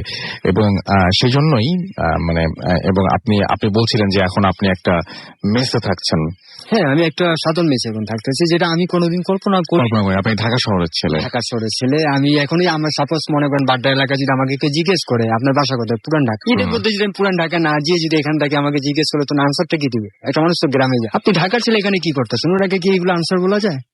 আমি যে স্টোরিটা আপনাকে শেয়ার করলাম সেটা কি তাকে বলা যাবে? ইম্পসিবল। সেটাই। এবং আপনি, আমার ধারণা যে আপনি এটা বলছেনও সবাইকে, যাতে সবাই এখান থেকে দূরে সরে থাকে। আমি এটুকুই লক্ষ্য, আমি সবাইকে একটা মানে এটা ইনফর্ম না, শুধু অ্যাডভাইস দিচ্ছি আর কি, যারা এই লাইনের সঙ্গে জড়িত আছে, এখনো যদি কেউ থেকে থাকে, তো ইনশাল্লাহ আল্লাহর রাস্তা অন্তত এই লাইন থেকে বেরিয়ে যাওয়াটা উত্তম। খুবই ভয়ানক লাইন। আপনি তওবা করে এই লাইফ, আমি তওবা করে এই লাইনটা, যদি আমি কাউকে ক্ষতি করি না, আবারও তারপর আমি তওবা করে বেরিয়েছি এই কারণে আপনি মনে করছেন, আমি মনে করছি আমার একটা ভুল ছিল। কারণ শরিয়া ভিত্তিক যেগুলো শিখছি সেটা আলাদা, সেটা আমি এখনো মাঝে মাঝে মানুষদের উপকার করতে চাই, সেটা অন্য ব্যাপার। বাট আপনি এটা ভুল করেছিলেন এবং আপনি চাচ্ছেন যে সব আর কেউ যেন এই ভুলের পথে না পারে। থ্যাংক ইউ ভেরি মাচ আপনার সাথে আমাদের সাথে ঘটনা শেয়ার করার জন্য। আমি জানি না যে আসলে ঘটনাটা আপনাদের কাছে কেমন লাগলো, বা একটা আমার কাছে যেটা মনে হয় যে এই ঘটনা যেমনই লাগুক না কেন, আমার কাছে খুব অবাক লেগেছে এবং আমার কাছে খুব মানে আমি খুব মানে আশ্চর্য বোধ করেছি যে মানুষ কেন এটাতে ইন্টারেস্টেড হয় আমি জানি না। তবে অনেকেই, আমি মাঝে মাঝে ভূত এফএমে অনেককেই মানে কি বলবো যে SMS এ বা অনেক সময় ফেসবুকে লিখতে দেখি যে ব্ল্যাক ম্যাজিক নিয়ে আমার ইন্টারেস্ট রয়েছে। ভাইয়া, ব্ল্যাক ম্যাজিকের ঘটনা শোনান, অনেকেই বলেন, এবং ব্ল্যাক ম্যাজিক নিয়ে অনেকেই অনেক কথা বলেন যে আমার আগ্রহ আছে, আমি এটা সম্পর্কে জানতে চাই, আমি সম্পর্কে বুঝতে চাই, আমি এটা সম্পর্কে করতে চাই কিনা এটা না, বাট অনেকেই ইন্টারেস্ট আছে। কিন্তু এইটা না আসলে ইন্টারেস্ট থাকার মতন কোনো বিষয় না। কিছু জিনিস আছে না যে কিছু কিছু জিনিস যত বেশি আপনি আগ্রহ আপনার কম থাকবে তত বেশি মঙ্গল। তো আমার কাছে মনে হয় যে ব্ল্যাক ম্যাজিক এরকম একটা ব্যাপার যেটা হচ্ছে আসলেই আমাদের মানে যদি ধর্মীয় দৃষ্টিকোণ থেকে বলেন তাহলেও আমি জানি না যে মানে আসলে কোন ধর্ম এটাকে সাপোর্ট করে কিনা, আমার কাছে আমার জানা নাই। কারণ এটা খুব আমার কাছে মনে হয় না যে মঙ্গলের জন্য কিছু এটা। সো আমি যদি পার্সোনালি আমাকে জিজ্ঞেস করেন, আমি এটার এগেইনস্টে, একদম পুরোপুরি আমি অলওয়েজ এটার এগেইনস্টে। And thank you very much আপনারা যারা দুজন আপনারা ঘটনা শেয়ার করলেন। আমাদের আরো দুজন অতিথি আছে, আমরা তাদের কাছ থেকে ঘটনা শুনবো। তার আগে দেখি যে আপনারা ফেসবুকে এবং আমাদের SMS এ কি বলছেন। আমাদেরকে দেখতে পাচ্ছি যে লিখছেন ইমতিয়াজ, এবং তিনি চুয়াডাঙ্গা থেকে শুনছেন। আমাদেরকে দেখতে পাচ্ছি মারুফ SMS করেছেন ময়মনসিংহ থেকে, এবং আমাদেরকে সুকান্ত বরিশাল থেকে লিখেছেন ব্ল্যাক ম্যাজিক খুবই খারাপ একটা কিছু, তিনি লিখেছেন। তামিম মোহাম্মদপুর থেকে আমাদের লিখেছেন 21 জন ফ্রেন্ড মিলে তারা শুনছেন। নুরুল আমিন আমাদের সাথে আছেন, আমার সাথে রয়েছেন দেখতে পাচ্ছি জুবায়ের কাজী, এবং তিনি শুনছেন এবং তিনি ভূত মানে একটা SMS ও মিস করেন, একটা এপিসোডও মিস করেননি বলছেন। SH আবরার হাজারিবাগ থেকে আমাদের সাথে আছেন এবং তিনি সবসময় থাকবেন আমাদের সাথে, এবং সেকেন্ড স্টোরিটা তার কাছে ভালো লেগেছে সেটা তিনি বলছেন। হামিম আমাদের সাথে আছেন নরসিংদী থেকে, এবং আমাদেরকে লিখেছেন দেখতে পাচ্ছি যে মিশন বাংলা বাজার গাজীপুর থেকে, এবং আমাদেরকে দেখতে পাচ্ছি যে লিখেছেন সাকিব, এবং আমাদেরকে লিখেছেন দেখতে পাচ্ছি আচ্ছা, এই যে গাজীপুর থেকে যিনি লিখেছেন, আমি আপনার এসএমএসটা ঠিক বুঝিনি, এবং আমাদেরকে দেখতে পাচ্ছি ইজাজ আছেন আমাদের সাথে রয়েছেন, দেখতে পাচ্ছি সাবিত খুলনা থেকে, অহনা আমাদের সাথে আছেন, আমার সাথে রয়েছেন হাসান, আমাদের সাথে রয়েছেন নাসিদ, এছাড়াও মাইশা আমাদের সাথে আছেন, আমাদের সাথে রয়েছেন মুরাদ, আমাদের সাথে রয়েছেন শুভ, এছাড়াও ইমতিয়াজ আমাদের সাথে রয়েছেন, নাহিদ আমাদের সাথে রয়েছেন, ডক্টর সারোয়ার আমাদের সাথে রয়েছেন, এবং ব্ল্যাক ম্যাজিকের ঘটনা তার কাছে অন্যরকম লেগেছে। এবং আমাদের সাথে নাহিদ লিখেছেন সাতক্ষীরা থেকে যে তিনি খুব দুঃখ বোধ করছেন যিনি আজকে এই ঘটনাটা শেয়ার করলেন তার জন্য। আমাদের সাথে রয়েছেন দেখতে পাচ্ছি আরো অনেকেই। আবিদ আমাদের সাথে রয়েছেন ঢাকা ক্যান্টনমেন্ট থেকে, এবং তিনি নতুন একজন লিসেনার, এবং তিনি আমাদের সাথে আছেন। এবং আমি দেখতে পাচ্ছি যে আমাদের সাথে এছাড়াও রয়েছেন সুপ্রিয়। সেকেন্ড স্টোরিটা খুব অন্যরকম ছিল, জোস ছিল সেটা তিনি লিখেছেন। নাইম আমাদের সাথে লিখেছেন। এছাড়া আমাদের সাথে আছেন দেখতে পাচ্ছি হানিফ রাজশাহী থেকে, রুমিন আমাদের সাথে রয়েছেন শ্রীমঙ্গল থেকে। এবং ব্ল্যাক ম্যাজিকের ঘটনাটা তার কাছে ভালো লেগেছে। আমার কাছে মনে হয়েছে যে ব্ল্যাক ম্যাজিকের ঘটনাটা ভালো লেগেছে এই কথাটা মনে হয় প্রপার না। এটা শুনলে আসলে আমার যেটা মনে হয়েছে যে এটা এমন একটা জিনিস যে সবার উচিত যে এইটা নিয়ে আর কোনো মানে এই পথে আর কারো পা না বাড়ানো, সেটা আমার মনে হচ্ছে।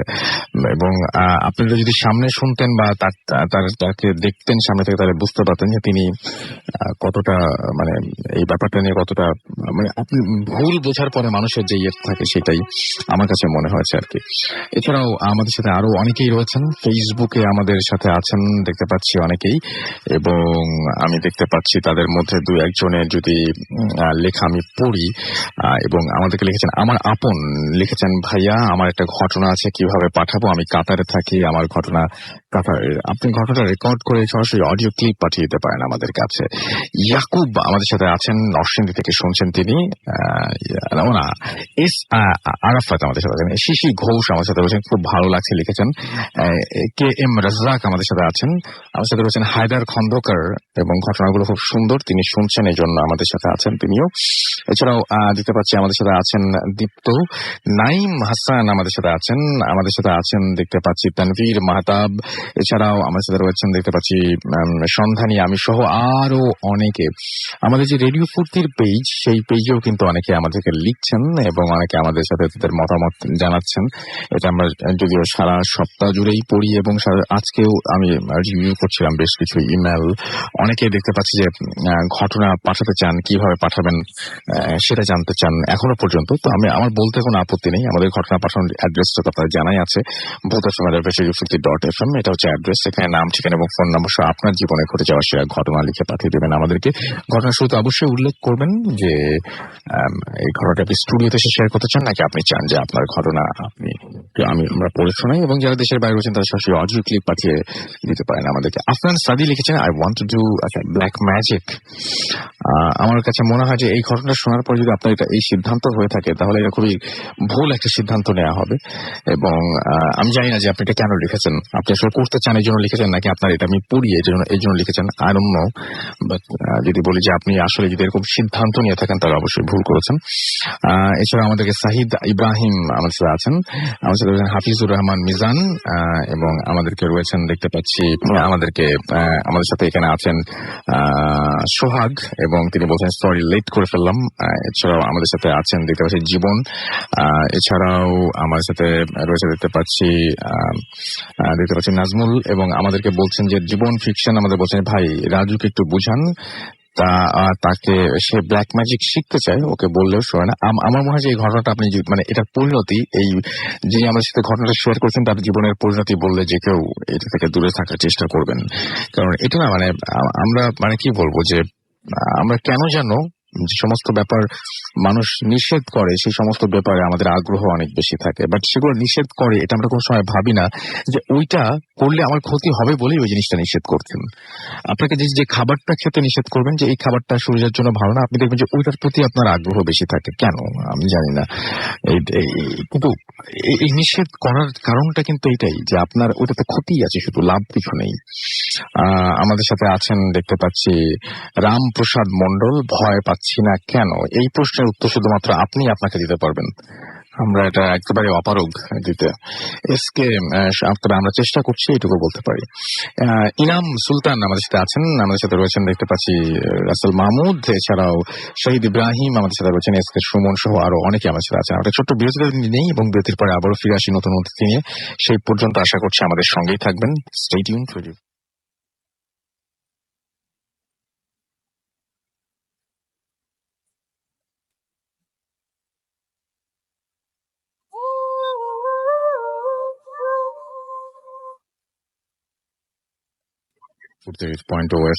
আমি রাস্তা লাচির সাথে, আমার সাথে রয়েছেন মাসুম ভাই এবং আজকের অতিথিরা। তো আমি আর মাসুম ভাই একটু আগে কথা বলছিলাম, তো আমরা কালকে বলতে পরশুদিন বললে সুবিধা হয়, কিন্তু আসলে টেকনিক্যালি মানে আসলে আসলে কালকে, কারণ হচ্ছে রাত 12টার পরে আমরা একটা এপিসোড করি, অর্থাৎ আমাদের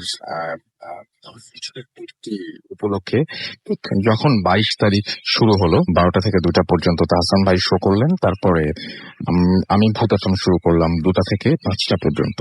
3 ঘন্টার ভূতাসম স্পেশাল এপিসোড ছিল, আপনারা সবাই অনেকেই শুনেছেন। এবং সেই স্পেশাল যে এপিসোডটা, সেই এপিসোডে আমরা মানে গত 3 ঘন্টা ছিল, আমরা খুব চমৎকার কিছু অডিও ক্লিপ পেয়েছিলাম। সেই অডিও ক্লিপগুলো আমরা সেখানে ইউজ করে ফেলি এবং চমৎকার চমৎকার চমৎকার চমৎকার অডিও ক্লিপ, এরকম অডিও ক্লিপ বহুদিন পর্যন্ত পাইনি আমরা। তো আমরা পারি একটা কাজ করতে, ওই 4টা অডিও ক্লিপ আমরা আবারও শোনাতে পারি আপনাদেরকে, সেটা আরেকদিন হবে। আমরা চাচ্ছি কি, সেটা সেই দিনে হয়তো এই অডিও ক্লিপগুলো আমরা ব্যবহার করতে পারবো। আমরা চাচ্ছি যে একটা শুধুমাত্র আপনাদের অডিও ক্লিপ দিয়ে এপিসোড বানাতে, এবং মানে আমরা একবার করেছিলাম আপনাদের শুধুমাত্র ইমেইল পড়েছিলাম আমরা সেই এপিসোডে, সব আপনাদের ইমেল দিয়ে। তো আমরা চেষ্টা করবো যে একটা অডিও ক্লিপ দিয়ে একটা এপিসোড করতে। তো সেই জন্য আপনাদের হেল্প দরকার, এবং আপনারা যারা আমাদেরকে ঘটনা পাঠাতে চান তারা আমাদেরকে ঘটনা পাঠাতে পারেন। এবং সেই জন্য যেটা করতে হবে সেটা হচ্ছে যে আপনাদের যে মোবাইল বা যে ডিভাইস রয়েছে সেটা থেকে যতটুকু নয়েজ বাদ দিয়ে যত সুন্দরভাবে কোন একটা বন্ধ জায়গায় আলাদাভাবে সুন্দরভাবে যদি রেকর্ড করতে পারেন আপনাদের ঘটনা, এমনিতে ইমেইল তো আমাদের পাঠাবেনি, সেটা তো ঠিকই আছে। বিশেষ করে যারা দেশের বাইরে আছেন তাদেরকে বলবো, এবং অনেকেই আছেন যে স্টুডিওতে আসতে পারেন না, অনেক দারুণ ঘটনা রয়েছে কিন্তু স্টুডিওতে কখনোই আসা সম্ভব না, একেবারেই সম্ভব না। তাদের জন্য বলবো যে আপনারা সরাসরি আপনাদের ঘটনাটা রেকর্ড করে অডিও ক্লিপটা পাঠিয়ে দিতে পারেন আমাদের কাছে। এবং অডিও ক্লিপ কিভাবে পাঠাবেন, আপনারা ফোনে সেটা রেকর্ড করে সেটা আপনারা পিসিতে নেবেন, এবং তারপরে সেই পিসি থেকে আমার মনে হয় যে মানে অনেকেই জানতে চান এই জন্য বলছি, সেটা ডাউনলোড করলেন পিসিতে এবং সেখান থেকে ইমেইলের সাথে অ্যাটাচ করে আমাদের কাছে পাঠিয়ে দিলেই হবে। আমাদের ইমেল অ্যাড্রেস কিন্তু সেম, bhootfm@radio40.fm, এখানে পাঠিয়ে দিবেন। অডিও ক্লিপটা ভালো হওয়াটা অনেক বেশি জরুরি। এখন তো সব ফোনেই তো খুব চমৎকার রেকর্ড করা যায়, সুতরাং কোনো সমস্যাই নাই। আর যাদের স্টুডিওর ফ্যাসিলিটিস রয়েছে তাদেরকে তো বলবো যে হ্যাঁ, আপনারা স্টুডিওতে করে পাঠিয়ে দিতে পারেন। ব্যাকগ্রাউন্ডে কোনো মিউজিক ইউজ করবেন না প্লিজ, কারণ ব্যাকগ্রাউন্ডের মিউজিক যেটা আছে সেটা আমরা ইউজ করব। আপনার কোনো কিছু আপনি শুধু ঘটনা পাঠিয়ে দিলেই হবে। তো দেশের বাইরে আছেন অনেকে, এবং অনেকেই চান যে ঘটনা ব্যাপারটা, এবং যারা মনে করেন যে ভৌত সময় যেতে পারলে খুব ভালো হতো, অনেক ঘটনা থাকে কিন্তু লিখছেন আপনি, কিন্তু লিখে আপনার ইচ্ছা মানে মন ভরছে না। আবার অনেক ঘটনা চমৎকার ভাবে লিখেই সবচেয়ে ভালো প্রকাশ করতে পারেন, আপনি হয়তো বললে অত ভালো বলতে পারতেন না, বাট এত চমৎকার ভাবে লেখেন যে ওইটা পড়লেই একটা আলাদা অনুভূতির সৃষ্টি হয়। সেরকম আছে, সেটা যদি আপনি যেটাতে কমফোর্টেবল সেটাই করবেন। কিন্তু যারা মনে করেন যে ভূত স্নাইপিং আসতে পারলে ভালো হতো, আসতে পারছেন না, তারা ঘটনা আমাদেরকে পাঠিয়ে দিতে পারে, আমরা এপিসোড করতে চাই। তো এখন আমরা চলে যাব আমাদের পরবর্তী ঘটনায়, এবং আমাদের সাথে আমাদের অতিথিও চলে এসছেন। আপনার নামটা একটু প্লিজ বলবেন মাইক্রোফোনে, তারপরে আপনার ঘটনায় যাব আমরা। আসসালামু আলাইকুম রাসেল ভাই। ওয়ালাইকুম সালাম। আমার নাম প্রতীক, আমি এসেছি বাড্ডা লিংক রোড থেকে। ওকে, শুনি আপনার ঘটনা। জি রাসেল ভাই, তো রাসেল ভাই আমার সাথে যে ঘটনা ঘটে গেছে এটা বেশি দিন আগের না, মানে এই মাসের শুরুর দিকের ঘটনা। তো রাসেল ভাই, জেনারেলি যেটা হয়েছে, আমার আব্বু আম্মু ওনারা একটু কাজের জন্য ঢাকার বাইরে যায়। তো মোস্টলি ঢাকার বাইরে যাওয়ার সময় আমরা ফ্যামিলির 4 জনই যাই, নয়তো বড় ভাইয়া আমাদের বাসায় থাকে। জি। তো এবার আমার অ্যাডমিশনের জন্য আমাকে নিয়ে যাওয়া হয় না, তো আমি বাসায় থাকি ভাইয়া। তো আমি যেদিন বাসা থেকে আব্বু আম্মু যেদিন চলে যায়, সেদিন আমি রাত্রেবেলা আব্বু আম্মুর রুমে থাকি। তো সেই দিন আমার ওরকম কিছু হয় না রুমে, মানে 3:30 4টা পর্যন্ত আমি পড়ি, রুমে কোনো সমস্যা হয়নি, তো আমি ঘুমিয়ে পড়ি। তো ভাইয়া কাহিনীটা হয় এর পরের দিন। সেদিন ভাইয়া আমি রাত্রি 11টা 12টার সময় ঘুমিয়ে পড়ি। তো স্বাভাবিকভাবেই ঘুমাই, রাত্রি 2:30 কি 3টা বাজে, ঠিক সেই সময় হঠাৎ করে আমার ঘুমটা ভেঙে যায় ভাইয়া। আচ্ছা। তো আমি অনেক ঘামতে থাকি ভাইয়া। তারপর আমি ঘুম থেকে উঠে তারপর যখন দেখি আমি ঘামছি, তখন আমি মনে করলাম যে হয়তো কোনো দুঃস্বপ্ন কিছু দেখেছি বা প্রচন্ড গরম যে কারণে ঘামছি। তো আমি উঠে লাইটটা জ্বালায় আশেপাশে দেখি কিছু আছে নাকি, পরে লাইট নিবে আমি আবার শোয়ার চেষ্টা করি। তো আমি যখন ভাইয়া চোখ বন্ধ করে মানে শুয়ে থাকছি, আমার মনে হচ্ছে কেউ মাথা নিচু করে আমার দিকে তাকিয়ে আছে। তো ভাই আমি চোখ খুলে কিছুক্ষণ থাকি, মনে হয় যে আমার পিছে কেউ দাঁড়িয়ে আছে। তো আমি যে কাত হয়ে শুয়েছিলাম ভাইয়া, আমি সেই কাত ফিরে অন্য কাত হয়ে শুই। তো ভাইয়া মনে হয় যে আমার পিছে কেউ শুয়ে আছে। তারপর ভাই আমি আবার উঠে লাইট জ্বালাই আশেপাশে দেখি কেউ আসছে কিনা ঘরে, মানে ভাইয়া বা আঙ্কেল কেউ ঘরে এসেছে কিনা দেখতে, আমি ঘুমিয়েছি কিনা। আচ্ছা। তো ভাইয়া লাইট অফ করে আমি আবার ঘুমাতে যাই। এরপর ভাইয়া মানে একই জিনিস হতে থাকে, আমার মনে হয় যে কেউ আমার দিকে মাথা নিচু করে ভাইয়া তাকে আছে বা আমার পিছে দাঁড়িয়ে আছে ভাইয়া। তো আমি এদিক ওদিক ফুরি ভাইয়া, আস্তে আস্তে আমার ভয় অনেক বাড়তে থাকে।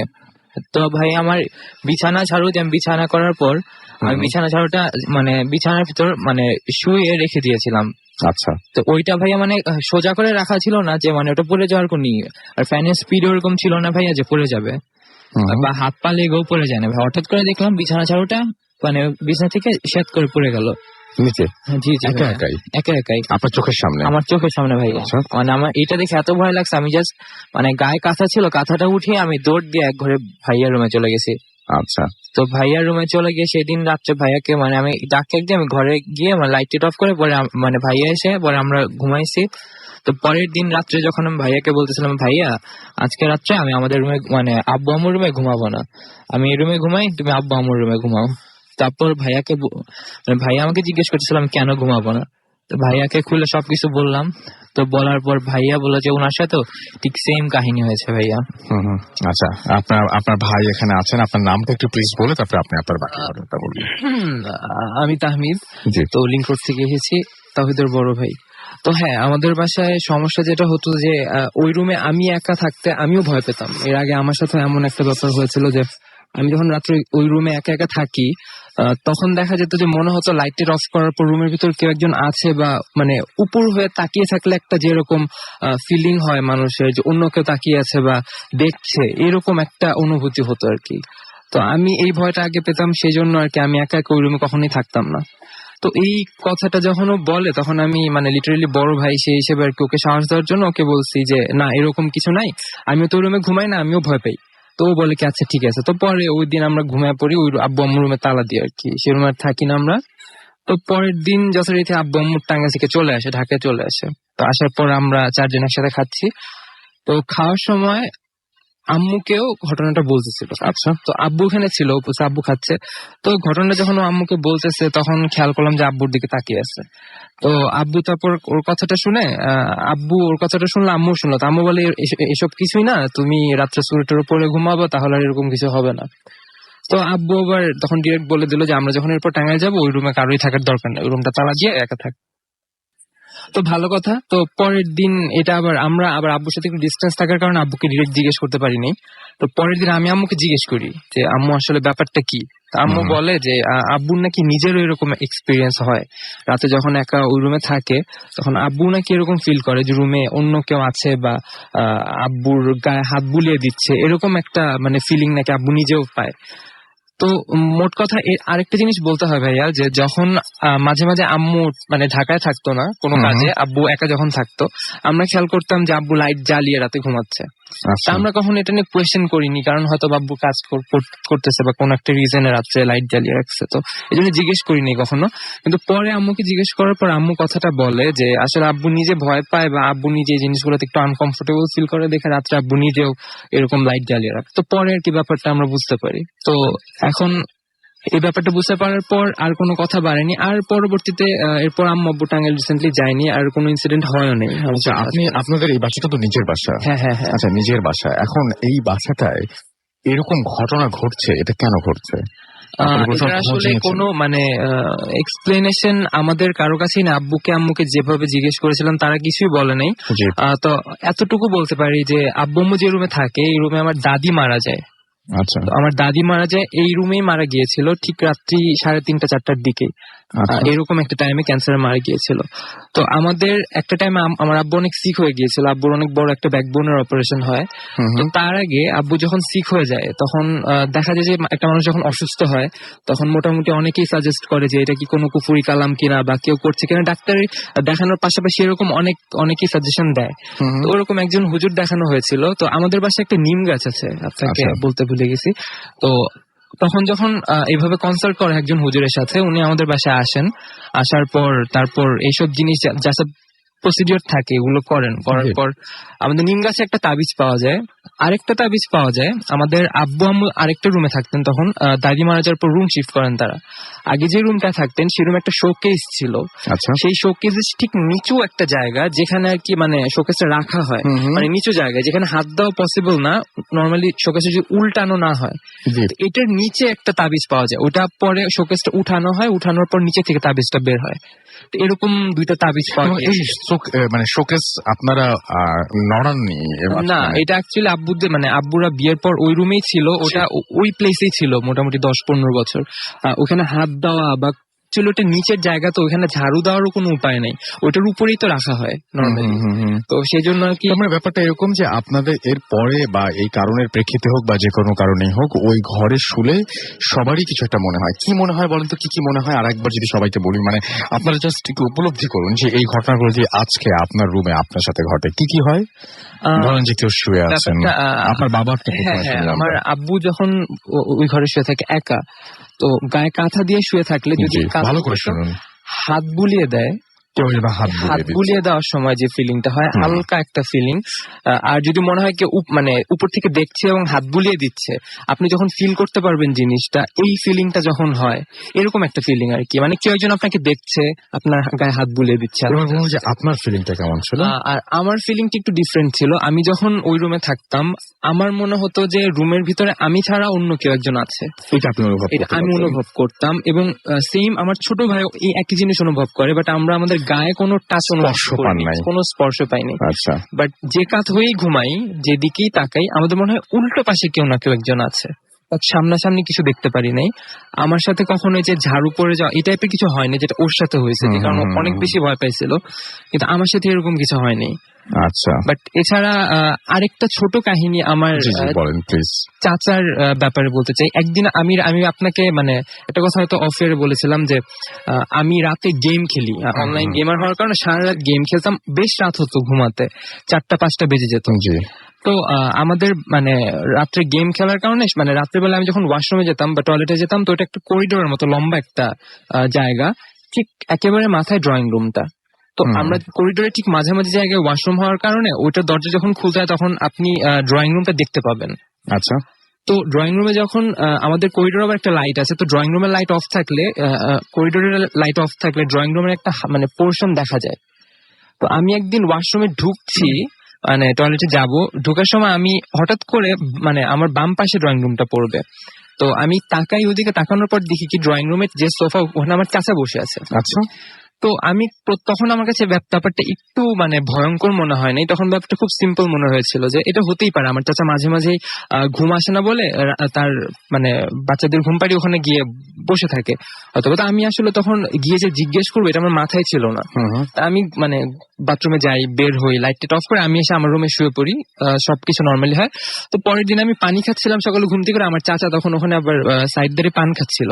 তো কাকাকে বললাম, কাকা তুমি গতকালকে রাত্রে এত রাত্রেবেলায় বসেছিল ড্রয়িং রুমে কি জন্য? তখন কাকা অবাক হয়ে আমাকে বলতেছে যে কই না তো, আমি তো ঘুমিয়ে গেছি সে কখন 1টা 12:30-1টার দিকে, কি ব্যাপার তুই কাকে দেখছিস? আমি তো ওখানে, আমি বলছি না আমি মনে হয় তোমাকে দেখলাম তুমি কি দুষ্টামি করতেছি। আমি বলছি কাকা হয়তো আমার সাথে একটু মজা করার জন্য এটা এইভাবে বলতেছে। আচ্ছা, তো পরে আমার কাকা আবার কথাটা এভাবে না বলে কথাটা আবার মানে চেঞ্জ করে নিয়ে যায় যাতে আমি ভয় না পাই হয়তো, বা আমি বুঝতে পারি যে কাকা জিনিসটা ডিরেক্টলি আমাকে বলতে চাচ্ছে না। তো এইটাই এতটুকুই। তো আমি পরে আর এই জিনিসটা এখন ঘাটাঘাটি করি নাই, কারণ মানে এই জিনিসটা নিয়ে ঘাটাঘাটি করার তো আসলে কিছু নেই, যেহেতু ভয়ঙ্কর কিছু দেখি নাই, মানে এইভাবে আসলে ফিল করিনি। আর ওই ড্রয়িং রুমে আমার দাদি মারা যাওয়ার পর ওখানে দাদির খাটিয়া রাখা ছিল, তো ওই ঘরে আর কি এরকম মানে এই দুটো জায়গায় মোটামুটি এই দুটো জিনিস আমি আমার পার্সোনালি এক্সপিরিয়েন্স। আচ্ছা আর এটা ছাড়া আরেকটা এক্সপিরিয়েন্স আছে, সেটা যদি হ্যাঁ হ্যাঁ বলেন, একদম শেষ করে ফেলি আমরা এটা। হ্যাঁ আচ্ছা আচ্ছা। জি তো সময়টা ছিল 2013 সাল, রোজার সময়, জি দিন ছিল শুক্রবার। সেদিন রাতে আমি ভূত এফএম শুনি। জি জি সারা রাত গেম খেলার কারণে আমি যে কাজটা করতাম, যে গেম খেলে একেবারে সেহেরি করে সকালবেলায় ঘুমাতে। ফজরের নামাজটা পড়ে তারপর একেবারে ঘুমাতে যেতাম। আচ্ছা, তো দেখা যায় যেটা, যে রোজার মাঝামাঝি সময় 15-20 রোজার দিকের কাহিনী ছিল এটা, আমার এক্সাক্ট ডেট আর টাইমটা মনে নাই। তো এরকম ছিল, দেখে প্রথম রোজার সময় যে জিনিসটা হয় আর কি, মসজিদে অনেক বেশি লোক থাকে, তারপর অনেক মোটামুটি আমাদের যে মসজিদে আমি নামাজ পড়তাম সেটা 5 তালা হওয়ার কারণে 2-3 তালা পর্যন্ত মানুষজন ভরে যেত। তো মাঝামাঝি টাইমে হওয়ার কারণে সেই মসজিদে কম মানুষ হয় যখন, তখন নিচ তালাটাই পুরোপুরি ফিল আপ হতো না। তো সেই দিন ভূত এফএমে আমি একটা কাহিনী শুনছিলাম জিনদের নিয়ে, যে জিনরা যদি আশপাশে আসে তাহলে একটা সুন্দর স্মেল পাওয়া যায়, বা কোনো একটা মানে আতরের গন্ধর মতো কিছু পাওয়া যায়, যেটা আমি কোনো ফিল করিনি। তো আমি গেম খেলছিলাম আর শুনছিলাম। তো রাত্রে সেহরি করি, নর্মালি সেহরি করে আমি বের হই নামাজ পড়ার জন্য। তো আমি, আমার একটা ফ্রেন্ড ছিল ওখানে কাছে, নাম অরুণ। তো ওকে আমি বলতাম আসতে আমার সাথে নামাজ পড়ার জন্য। কোন এক কারণে সেদিন ও আসেনি নামাজ পড়তে, তো আমি একাই যাই। তো একটু অবাক হয়ে খেয়াল করি যে রাস্তাঘাটে তেমন একটা মানুষজন না, একেবারেই খালি, প্রায় খালি। তো মসজিদে আমি নর্মালি যাই। তো নর্মালি আমরা যখন মসজিদে ঢুকি তখন স্যান্ডেলটা হাতে নিয়ে ভিতরে একটা র্যাকে নিয়ে রাখি, তারপর নামাজ পড়তে বসি। তো আমি নিয়ে রাখলাম, রেখে নামাজ পড়ার জন্য বসছি, এখনো মানে ইমাম আসেন, ইমাম ঢুকবেন। তো ওই সময় আমি খেয়াল করলাম 6 ফিট 3 কি 4 ইঞ্চি এরকম হাইটের একটা লম্বা সাদা কালারের আলখাল্লা বা ইমাম সাহেবরা যেটা পরেন আর কি, এরকম একটা ড্রেস পরা একজন ঢুকলেন। এবং উনি যখন ঢুকলেন আমি ঠিক মানে একটা সুন্দর স্মেল পেলাম, মানে স্মেলটা অ্যাকচুয়ালি আতরের না, আবার মানে কোনো বডি ডিওডোরেন্ট বা মানে কোনো বডি স্প্রে সেন্টও না, সুন্দর একটা স্মেল, যেটা আর কি খুব ভালো লাগে। উনি ঠিক আমার ডান পাশে এসে বসলেন নামাজ পড়ার সময়। ইমাম আসলেন, তো আমি যখন উনি আমার পাশে এসে বসেন, তো তখন আমার মাথায় চিন্তা হচ্ছিল যে জিনরা তো মসজিদে নামাজ পড়ে, ভূত এফএম আজকে শুনলাম যে এরকম সুন্দর স্মেল। তো আমার মনে হচ্ছিল যে এই মানুষটা তো জিন নাকি মানুষ এটা তো আমি জানি না। তো এরকম একটা চিন্তা মাথায় ছিল। তো তখন আমি নামাজ পড়ি, নামাজ পড়ার পর সেই লোক আমার সাথে নামাজ পড়ে। আমরা নামাজ শেষ করে বের হই। তো বের হওয়ার পর আমরা যেটা করি যে হাতে স্যান্ডেলটা নিয়ে মসজিদের যে সিঁড়ির লাস্ট স্টেপটা, সেখানে স্যান্ডেলটা রাখি, রাখার পর তারপর স্যান্ডেলটা আমরা পরি। তো আমি সেখানে স্যান্ডেলটা রাখছি, মাটির দিকে তাকে একটু নিচু হয়ে স্যান্ডেলটা রাখছি। যখন আমি উঠে দাঁড়াইছি দেখি ঠিক আমার সামনে লোকটা দাঁড়ানো, সে হুজুর মতো লোকটা। ওনার লম্বা দাড়ি ছিল আর চেহারা বেশ ভালো ফর্সা ছিল।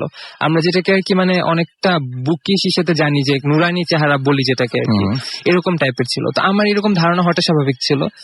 তো সব থেকে অবাক করা কাহিনীটা এখানেই হয় ভাইয়া, যে যখনই আমি ওনার দিকে তাকাই, উনি আমার দিকে একটা মুচকি হাসি দেন। মুচকি হাসি দিয়ে আমাকে বলেন যে নামাজ পড়ার সময় এসব কি উল্টাপাল্টা ভাবেন। সুন্দর মতো এটা বলে উনি জাস্ট ঘুরে হাঁটলেন, মানে হেঁটে চলে যাচ্ছেন। আমি জাস্ট ওই টাইমটাতে যখন এটা দেখলাম, মানে আমার ফিলিংটা জানি কেমন ছিল, যে মানে আমি বুঝতেছিলাম না যে আমার সাথে কি হলো। আমার খুবই নর্মাল ঘটনা, কিন্তু খুবই কিন্তু খুব অবাক লাগতেছিল যে আমি তো এটা কাউকে বলি না, সে কারোর সাথে কথা বলিনি, কিচ্ছু বলিনি। ওই আমার সাথে নামাজ পড়লো, বের হয়ে চলে যাচ্ছে। আর সত্যি কথা জানি না যে অনেকের সাথে প্যারানর্মাল অ্যাক্টিভিটিস হয়, যে তারা বলে যে কেন গিয়ে ধরলেন না, কেন গিয়ে এরকম কথা বললেন না। বাট সত্যি কথা ভাইয়া, যে ওইরকম একটা সিচুয়েশনে যখন কেউ করে, হ্যাঁ ওই টাইমটা আপনার চিন্তা করতে কিছুক্ষণ টাইম লাগে, একদম ওই মোমেন্টটা চলে যায় এর ভিতরেই। তো এটাই ছিল আর কি। সেদিন আমি নর্মালি আসি বাসায় এসে, কাউকে কিছু না বলে আমি চুপচাপ ঘুমিয়ে যাই। আমি ভাবছিলাম যে এই ব্যাপারটা যদি এখন কাউকে বলি রোজার সময়, এই জিনিসটা অনেকেই বিলিভ করবে না, অথবা হতে পারে যে আমাকে খারাপ কিছু দেখেননি, আপনি হয়তো ভালো কিছু দেখেছিলেন। থ্যাংক ইউ ভেরি মাচ আপনার ঘটনার জন্য। আমরা একটা ছোট্ট একটা ঘটনায় যাব, আর একটা ঘটনা ছোট না, এই ঘটনাটা আমি পড়েছি কিনা I am not sure, but এই ঘটনাটা যদি না পড়ে থাকি তাহলে পড়া উচিত, আর এই ঘটনা যদি পড়ে থাকি তাহলে মাফ করে দিয়ে না আমরা একদম শুনি। লিখছেন রাসূল ভাই, সালাম নেবেন। আজ আপনাদের সাথে জীবনের গতিপথ পাল্টে দেওয়া একটা ঘটনা শেয়ার করব। যদিও জীবনের বেশিরভাগ সময় কেটেছে ঢাকায়, কিন্তু আমার গ্রামের বাড়ি লালমনিরহাটের এক সীমান্তবর্তী গ্রামে। তাই স্টুডিওতে এসে শেয়ার করা সম্ভব না, ভালো লাগলে পড়ে শোনাবেন। 2014 সাল। তখন আমি ঢাকায় লিগ খেলতাম, ঢাকার এক নাম করা ক্লাবে। উল্লেখ্য, আমি প্রফেশনাল ক্রিকেটার ছিলাম। সেবার ঢাকায় লিগ শেষে গ্রামের বাড়ি ফিরলাম। বাড়িতে যখন পৌঁছালাম তখন প্রায় সন্ধ্যা। বাড়ির সবার সাথে কথা বলে রাতের খাবার শেষে বাজারে গেলাম বন্ধুদের সাথে দেখা করতে। খুব মজা করলাম। সবাই চলে গেল। ঘড়িতে তখন প্রায় 12:30। আমিও বাড়ির দিকে রওনা দিলাম। মোবাইলে গান বাজছে, জ্বলছে মোবাইলের ফ্ল্যাশ লাইট। হাঁটছি আমি। আমাদের বাড়ি আসার রাস্তার পাশেই একটা পারিবারিক কবরস্থান আছে। কবরস্থান থেকে আমার বাড়ি 5 মিনিটের পথ। যখন কবরস্থান পার হলাম, হঠাৎ একটি মেয়ে আমার বিপরীত দিক থেকে জোরে জোরে হেঁটে আসছে। একটু অবাক হলাম, এত রাতে একটা মেয়ে রাস্তায় কেন? প্যারানর্মাল কিছুই ভাবিনি কখনো। কাছে আসতে দেখলাম মেয়েটি নববধূর সাজে। অন্ধকারে মুখটা ভালো মতন দেখা গেল না। কাছে এসে জিজ্ঞেস করলো, ভাই, শহরে যাওয়া যাবে কিভাবে? আমি বললাম, এত রাতে শহরের জন্য কিছুই পাবেন না। অনেক সাহস নিয়ে বললাম, কে আপনি? মেয়েটির সহজাত উত্তর, আপনি চিনবেন না। আমিও আর মাথা ঘামালাম না। ভাবলাম বিয়েতে রাজি নয়, হয়তো এই জন্যই পালিয়ে এসেছে। আশেপাশের এলাকার কেউ হয়তো, সকাল হলেই সব জানা যাবে। ঠিক আছে, যান বলে বিদায় নিলাম। সত্যি বলতে তখন পর্যাপ্ত ভয় আমি পাইনি। 5-7 মিনিট পর বাড়িতে ফিরলাম, ভাত খেলাম আমার সব প্রিয় তরকারি দিয়ে, শুয়ে পড়লাম। কখন ঘুমাই, কখন ঘুমিয়ে গেলাম বলতে পারি না। ঘটনা শুরু এখানেই।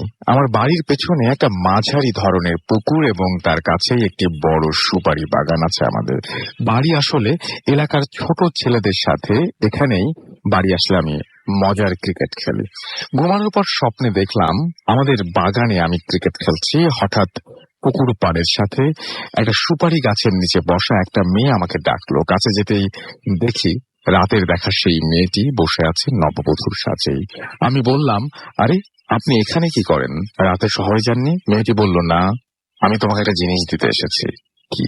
গাছের গোড়ার দিকে দেখিয়ে বলল, ওই যে দেখছো, নিয়ে যাও, উপকার হবে।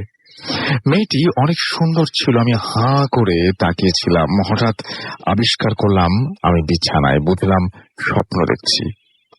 পানি খেয়ে আবার ঘুমিয়ে গেলাম। পরদিন সকাল 9টার দিকে ঘুম থেকে ব্রাশ হাতে নিয়ে হাঁটতে হাঁটতে পুকুরের পাড়ে সেই গাছটা নিচে গেলাম। অবিশ্বাস্য হলেও সত্যি, আমি দেখলাম গাছের নিচে একটা রূপার মালা পড়ে আছে। দেখি ভেবে মালাটা হাতে নিলাম। বাথরুমে গিয়ে ভালো করে ধুলাম। রাতের স্বপ্নে দেখা কথাটা খেয়াল হলো, মালাটা সাথে রেখো, উপকার হবে। শেষটা কেমন হবে দেখতে চাইলাম। একটু একরোখা হওয়ায় আম্মুকে কিছু না বলেই গলায় দিলাম মালাটা। আম্মুকে জানালে আম্মু কখনোই ওটা আমাকে পড়তে দিত না। সকালের নাস্তা শেষে পাড়ার মাঠে গেলাম আড্ডা দিতে। বন্ধুদের রাতের ঘটনাটি বললাম, কিন্তু সবাই অনেক জোর গলায় উত্তর দিল, আমাদের এলাকা তো দূরের কথা, আশেপাশেও কোনো বিয়ে কিংবা পালানোর ঘটনা ঘটে নাই। ব্যাপারটা নিয়ে বেশি মাথা ঘামালাম না। তবে আমি খেয়াল করলাম প্রত্যেক রাতেই অনেক স্বপ্ন দেখা শুরু করলাম। ভয়ানক কিছু নয়, কিন্তু আগের রাতে যা দেখি পরের দিন অক্ষরে অক্ষরে সেটা মিলে যায়। ব্যাপারটা আমি মজাই পেলাম। ওভাবে 10-15-20 দিন কেটে গেল।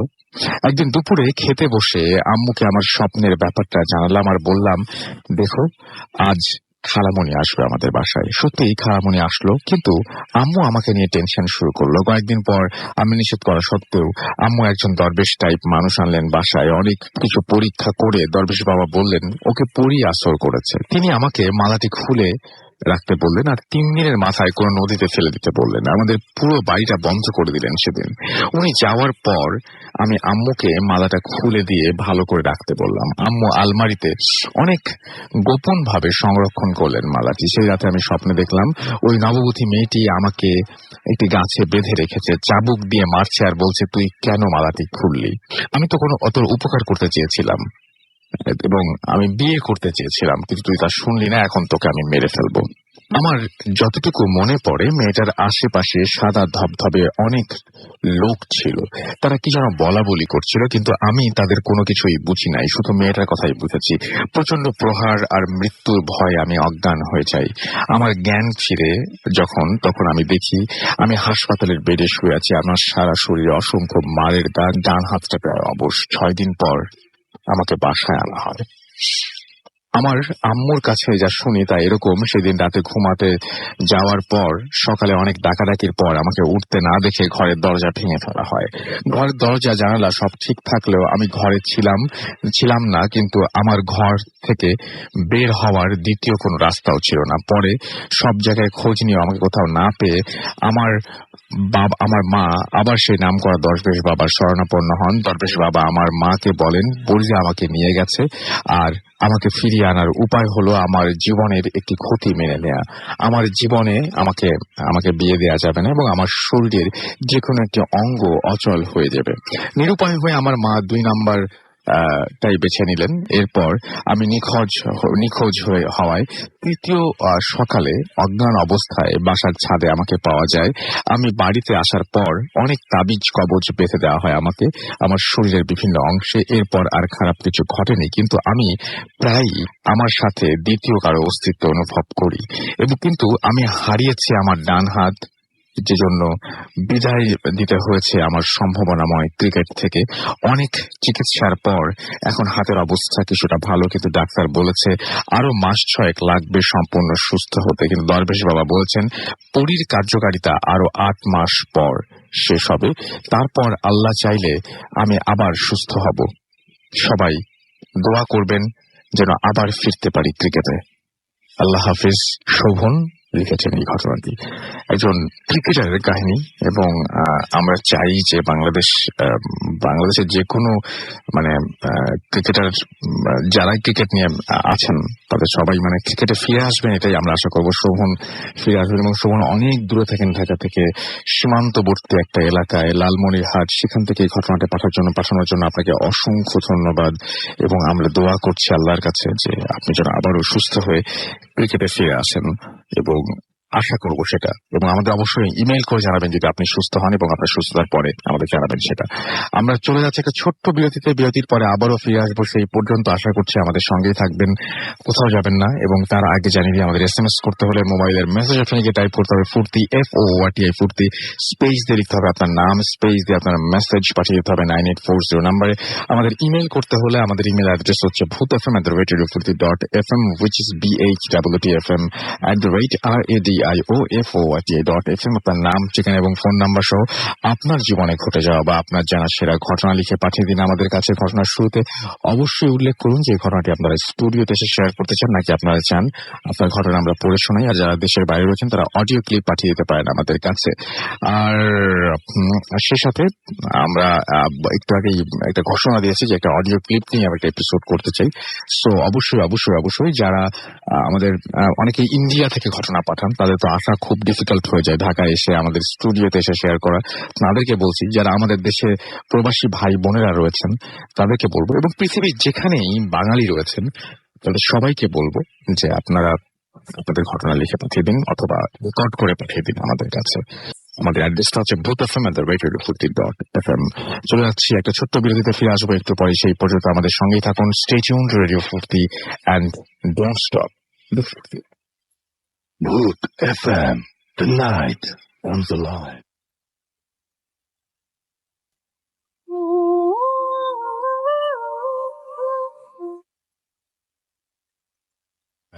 শুনছেন সবসময় রেডিও ফুর্তি 8.2 FM। আমি রাসেল আছি, সাথে আমার সাথে হচ্ছে মাসুম ভাই এবং আজকের অতিথি, এবং আপনাদের সবাইকে আরো একবার স্বাগত জানাচ্ছি ভূত FM-এ। এবং আমাদের সঙ্গে এই মুহূর্তে আরো একজন অতিথি যোগ দিয়েছেন আমাদের। তার আগে বলি যে প্রান্তিক আমাদের থেকে লিখছেন যে ভালো লাগছে, ভয় লাগছে, রাজশাহী থেকে লিখেছেন। মুনিরা আমাদের সাথে আছেন, আমাদের সাথে রয়েছেন, এবং তিনি ভূত FM-এর সাথে রয়েছেন সবসময়, সেটা লিখেছেন। তন্ময় ফার্ম গেট থেকে লিখেছেন এবং তিনি আমাদের সাথে আছেন। আমির হোসেন আমাদের সাথে আছেন গাজীপুর থেকে। সানি আল হক আমাদের সাথে ঢাকা থেকে আছেন।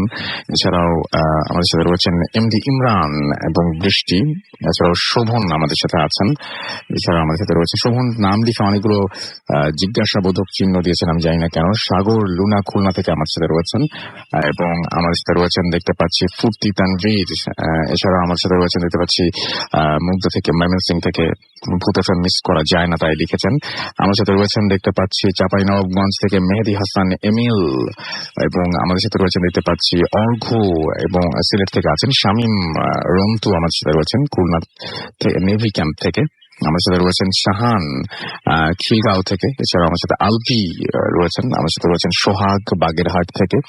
হাসান আমাদের সাথে রয়েছেন। আমার সাথে রয়েছেন রতন রাজশাহী থেকে। ফাগুন আমাদের সাথে রয়েছেন। আমার সাথে রয়েছেন দেখতে পাচ্ছি আশরাফ হবিগঞ্জ থেকে। এস এইচ আবরার আমাদের সাথে রয়েছেন। আমার সাথে রয়েছেন রাজীব এবং লোপার আমপুরা থেকে। আমার সাথে রয়েছেন দেখতে পাচ্ছি খুলনা থেকে আনোয়ার এবং তার ওয়াইফ আফরিন এবং তারা লিখেছেন belated happy birthday to radio ফুর্তি। এবং আমাদের সাথে রয়েছেন দেখতে পাচ্ছি রুমিন শ্রীমঙ্গল থেকে এবং রিগার্ডিং ব্ল্যাক ম্যাজিক স্টোরি তিনি লিখছেন রাসেল ভাই। তিনি বলছেন যে ভয়ের তিনি বলছেন যে তাকে না ভুল বুঝতে এবং তিনি বলছেন যে ভয়ের ভালো লাগা এরকম একটা ভালো লেগেছে তার কাছে। মানে ভয় লাগাটা সেইটা ভালো লেগেছে আর কি, এই পার্টটা ভালো লেগেছে আর কি। বাট ব্ল্যাক ম্যাজিক পছন্দ না সেটাই মনে হয় বুঝতে দিচ্ছেন। তানজিম আমাদেরকে এসএমএস করেছেন সিলেট থেকে। এছাড়া আমার সাথে এসএমএস করেছেন দেখতে পাচ্ছি নাহিন, খুব ভয় লাগছে। ইমতিয়াজ করিম আমাদের সাথে আছেন। আমাদের সাথে রয়েছেন দেখতে পাচ্ছি মুস্তাফিজ বাড্ডা থেকে।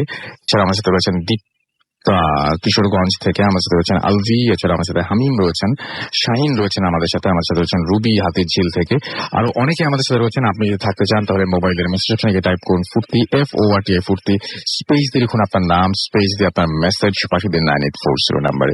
আমাদের ইমেল অ্যাড্রেসটা আপনারা জেনে নেন। আমাদের ইমেল অ্যাড্রেস হচ্ছে bhotfm@radiofurti.fm which is BHWTFM@radioforti.fm। আপনার নাম, ঠিকানা এবং ফোন নাম্বার সহ আপনার জীবনে ঘটে যাওয়া বা আপনার জানা সেরা ঘটনা লিখে পাঠিয়ে দিন আমাদের কাছে। ঘটনা শুরুতে অবশ্যই উল্লেখ করুন যে ঘটনাটি আপনি স্টুডিওতে এসে শেয়ার করতে চান নাকি আপনি চান আপনার ঘটনা আমরা পড়ে শোনাই। ফেসবুকে অনেকেই আমাদের সাথে রয়েছেন এবং আমি দেখতে পাচ্ছি যে ফেসবুকে আমাদের সাথে আছেন আচ্ছা আমাদের সাথে রয়েছেন আকবর হোসেন। এছাড়া আমাদের সাথে রয়েছেন দেখতে পাচ্ছি রাজকুমার, আমাদের সাথে আছেন দেখতে পাচ্ছি এছাড়াও ইনোসেন্ট প্রিন্স।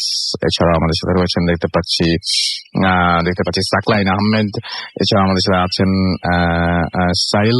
এছাড়াও আমাদের সাথে রয়েছেন দেখতে পাচ্ছি রৌফ। আমাদের সাথে রয়েছেন এছাড়াও এমডি শাকিল মজুমদার।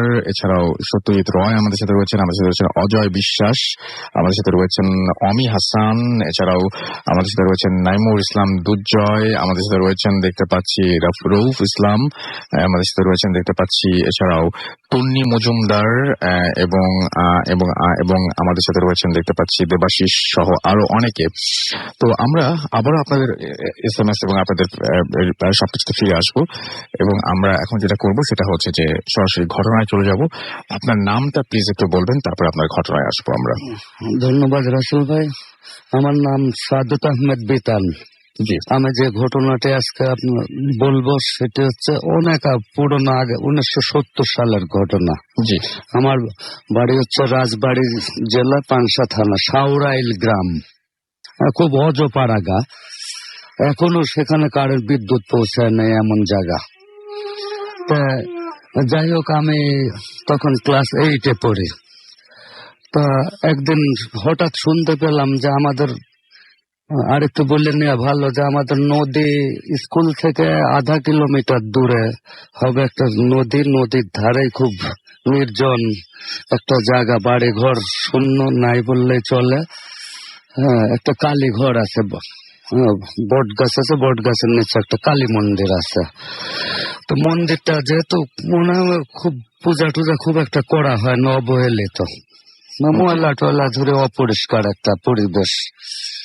তা নদীর ওই পারে আছে আর একটা গ্রাম, ছোট্ট একটা গ্রাম। সেখানে মাঝিদের বাস, ছোট পেশাজীবী যারা থাকে তাদের বাস, ওখানে হিন্দু। তা এবার আমি তখন একদিন জানতে পারলাম যে, শুনলাম যে একজন এসে বলল যে ওই একটা মহিলা আসছে, খুব নোংরাইটে ধরনের বিদঘুটে চেহারার একটা মহিলা, ওই কালী মন্দিরের পাশে বসছে, কিন্তু সে কারোর সঙ্গে কথাও বলে না, কারোর দিকে তাকায়ও না। সে শুধু সারা দিন খায়, একভাবে খায় যাচ্ছে নোংরা জিনিস। যেমন মনে করেন যে শামুক ভেঙে খাচ্ছে, ঝিনুক ভেঙে খাচ্ছে, মুরগির পচা নাড়ি বুড়ি খাচ্ছে, ইঁদুর খাচ্ছে। কিন্তু এইগুলো যে কে দেয়, কে রাত্রে এগুলো যোগান দিয়ে যায়, এইগুলো কেউ জানে না। তা মনে হয় যে ওর পিছনে বিহাইন্ডে কেউ কাজ করছে, একটা শক্তি বোঝা যায় আর কি। এটা আমি শুনলাম। শোনার পরে আমার বেশ কৌতূহল হইলো যে আমরা দেখতে যাব। তা আমাদের সাথের কয়েকটা মেয়ে, কয়েকটা ছেলে, আমরা মিলে, আমার এক চাচা ছিলেন আহমেদ আলী নাম তার, সে আমাদের একটু সিনিয়র ছিলেন, সে একটু গুয়ার টাইপের মানুষ ছিলেন উনি। তা গেলাম আমরা, যাওয়ার পরে কাছে যাওয়া যাচ্ছে না, ওইটা ভীষণ ভীষণ দুর্গন্ধ চারপাশে দিয়ে, নাকে কাপড় দিয়ে সবাই দূরত্বে দেখে। তা আমার চাচা একটু করে যায়, ওই ছোটাটা ইটের টুকরা নিয়ে গায়ে মারছে, তাতে বোঝা গেল যে সে একটু ব্যথা পাইছে। আচ্ছা। হ্যাঁ, তা আমরা সবাই, আমার মায়া লাগতে লাগলো এটা গায়ে মারা দেখে মহিলাটার। তারপরে খাচ্ছে হাবি জাবি এইগুলো, এর কেউ খাবার দেয় না কেন, এত মানুষ এর খাবার দেয় না কেন? এই খাবারগুলো কোথায় পাচ্ছে সেটা আপনারা জানেন? খাবারগুলো কোথার থেকে আসছে, কে দিয়ে যায়, এগুলো রাতের অন্ধকারে কেউ বলতে পারে না, সে তো ওখানেই থাকে। কিন্তু এই খাবারগুলো কোথার থেকে আসে, এটা হচ্ছে একটা ভাবার বিষয় ছিল। তা যাই হোক, চিন্তা করে আমি চলে আসলাম। আসার পরে সবাই চলে আসলাম। একদিন চিন্তা করলাম, 2 দিন বাদে পরে আমি চিন্তা করলাম যে ঠিক আছে আমি যাব, এরপরে আবার বন্ধু টন্ধু নিয়ে, সব মেয়েগুলো আছে বান্ধবী, এদের নিয়ে আবার যাব। আমি কলা টোলা কিছু কিনে নিয়ে, রুটি টুটি ভালো খাবার টাবার নিয়ে আমি যাব। নিয়ে গেলাম কলা, নিয়ে গেলাম রুটি, নিয়ে গেলাম ভালো খাবার, পাউরুটি ছিল। এই যে আপনি খাওয়াচ্ছিলেন, এটা কেন খাওয়াচ্ছিলেন? মানে আপনার খারাপ লাগছিল? আমার খারাপ লাগছিল যে তখন তো একেবারে তরুণ বয়স, অল্প বয়স, কাঁচা মন, একটু খারাপ মায়া লাগছিল আমার কাছে। তা আমি নিয়ে গেলাম। আমরা যাওয়ার পরে ওরা সবাই দূরে আছে, আমি নাকে কাপড় দিয়ে ওইগুলো ওর সামনে দিলাম ঢিল ছুঁড়ে। ও দেখি যে সে ওই ইয়েগুলো খাচ্ছে, ছোট ছোট শামুক, ইটের পর রাখে আর একটা ইট দিয়ে ভাঙে ওই শামুকটার ভিতরের অংশগুলো খাচ্ছে। তো নাকে কাপড় দিয়ে ওর সামনে ওইটা ফেললাম, ইটের উপর পড়লো। পড়ার পরে ওই কলা রুটি নিয়ে এসে ফেলে দিল, চাইলে উপর দিয়ে, মাথার উপর দিয়ে পিছনে। আচ্ছা, ওটা ইগনোর করলো, খাবে না সে। তা তখন আমার একটু মেজাজ খারাপ হইলো, তখন আমি একটু ধমকের সুরেই বললাম যে পিছে আসিনি, ডাকিনি, ভালো জিনিস খাবি না, পচা ধোসা জিনিস খাচ্ছিস, ফকিন্নি কোথাকার। হ্যাঁ, ভালো জিনিস মুখে স্বাদ লাগে না, এমন একটু গালের সুরে আমি বললাম। বলার পরে সে সবচেয়ে বড় আশ্চর্য ব্যাপার হলো, কেউ তার চেহারা দেখে না, সবসময় মাথা নিচু করেই খায়। তখন সে একটু আমার দিক তাকাইলো, তাকানোর পরে আমি 2 হাত পিছিয়ে গেলাম তার চেহারাটা দিকে, লাভ দিয়ে। তার চোখ দেখে, যে কোটরের ভিতর চোখ, হাতগুলো সেই লিকলিকে হাত, নখড়লা হাত, নোংরা, আমার দিকে তো তাকাইলো।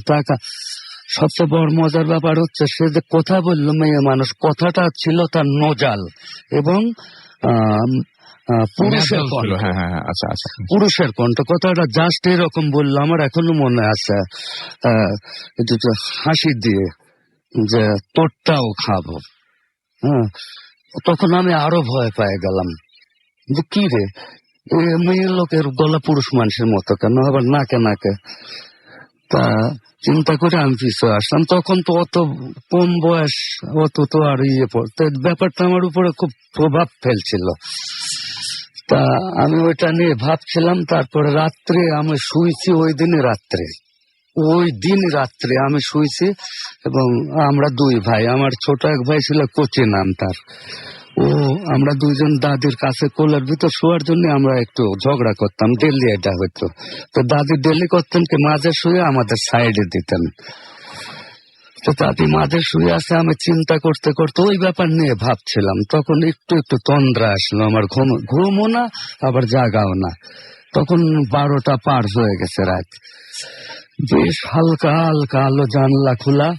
আপনার জানলাগুলো ছিল হালের একরকম জাতীয় স্টিলের, ওইটা দিয়ে ইয়ে করা, ভাঙানো। বেশ ছোট ছোট ফাঁক, 4-5 ইঞ্চি 6 ইঞ্চি ফাঁক ফাঁক ছিল। এটা শুইছি আর এমন ঠিক 12টার পরে ঘুমের ভাব আসছে। তখন দেখি যে আমার মুখের উপর দিয়ে পেটের উপর একটা হাত আচ্ছা আসে আমার।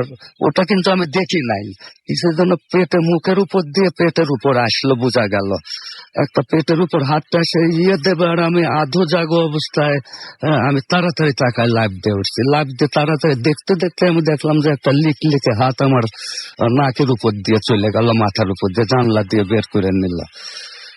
আমি সাথে সাথে লাফ দিয়ে উঠে আমি জানলা দিতে যাই, খালি শুধু দেখলাম একটা ছায়া মূর্তি, জাস্ট একটা অ্যাস্ট্রাল চোখ দুটো, সেই দুটো চোখ, কোটরের ভিতর দুটো লাল চোখ, একেবারে কোটরের ভিতর সেই রকম দাঁত।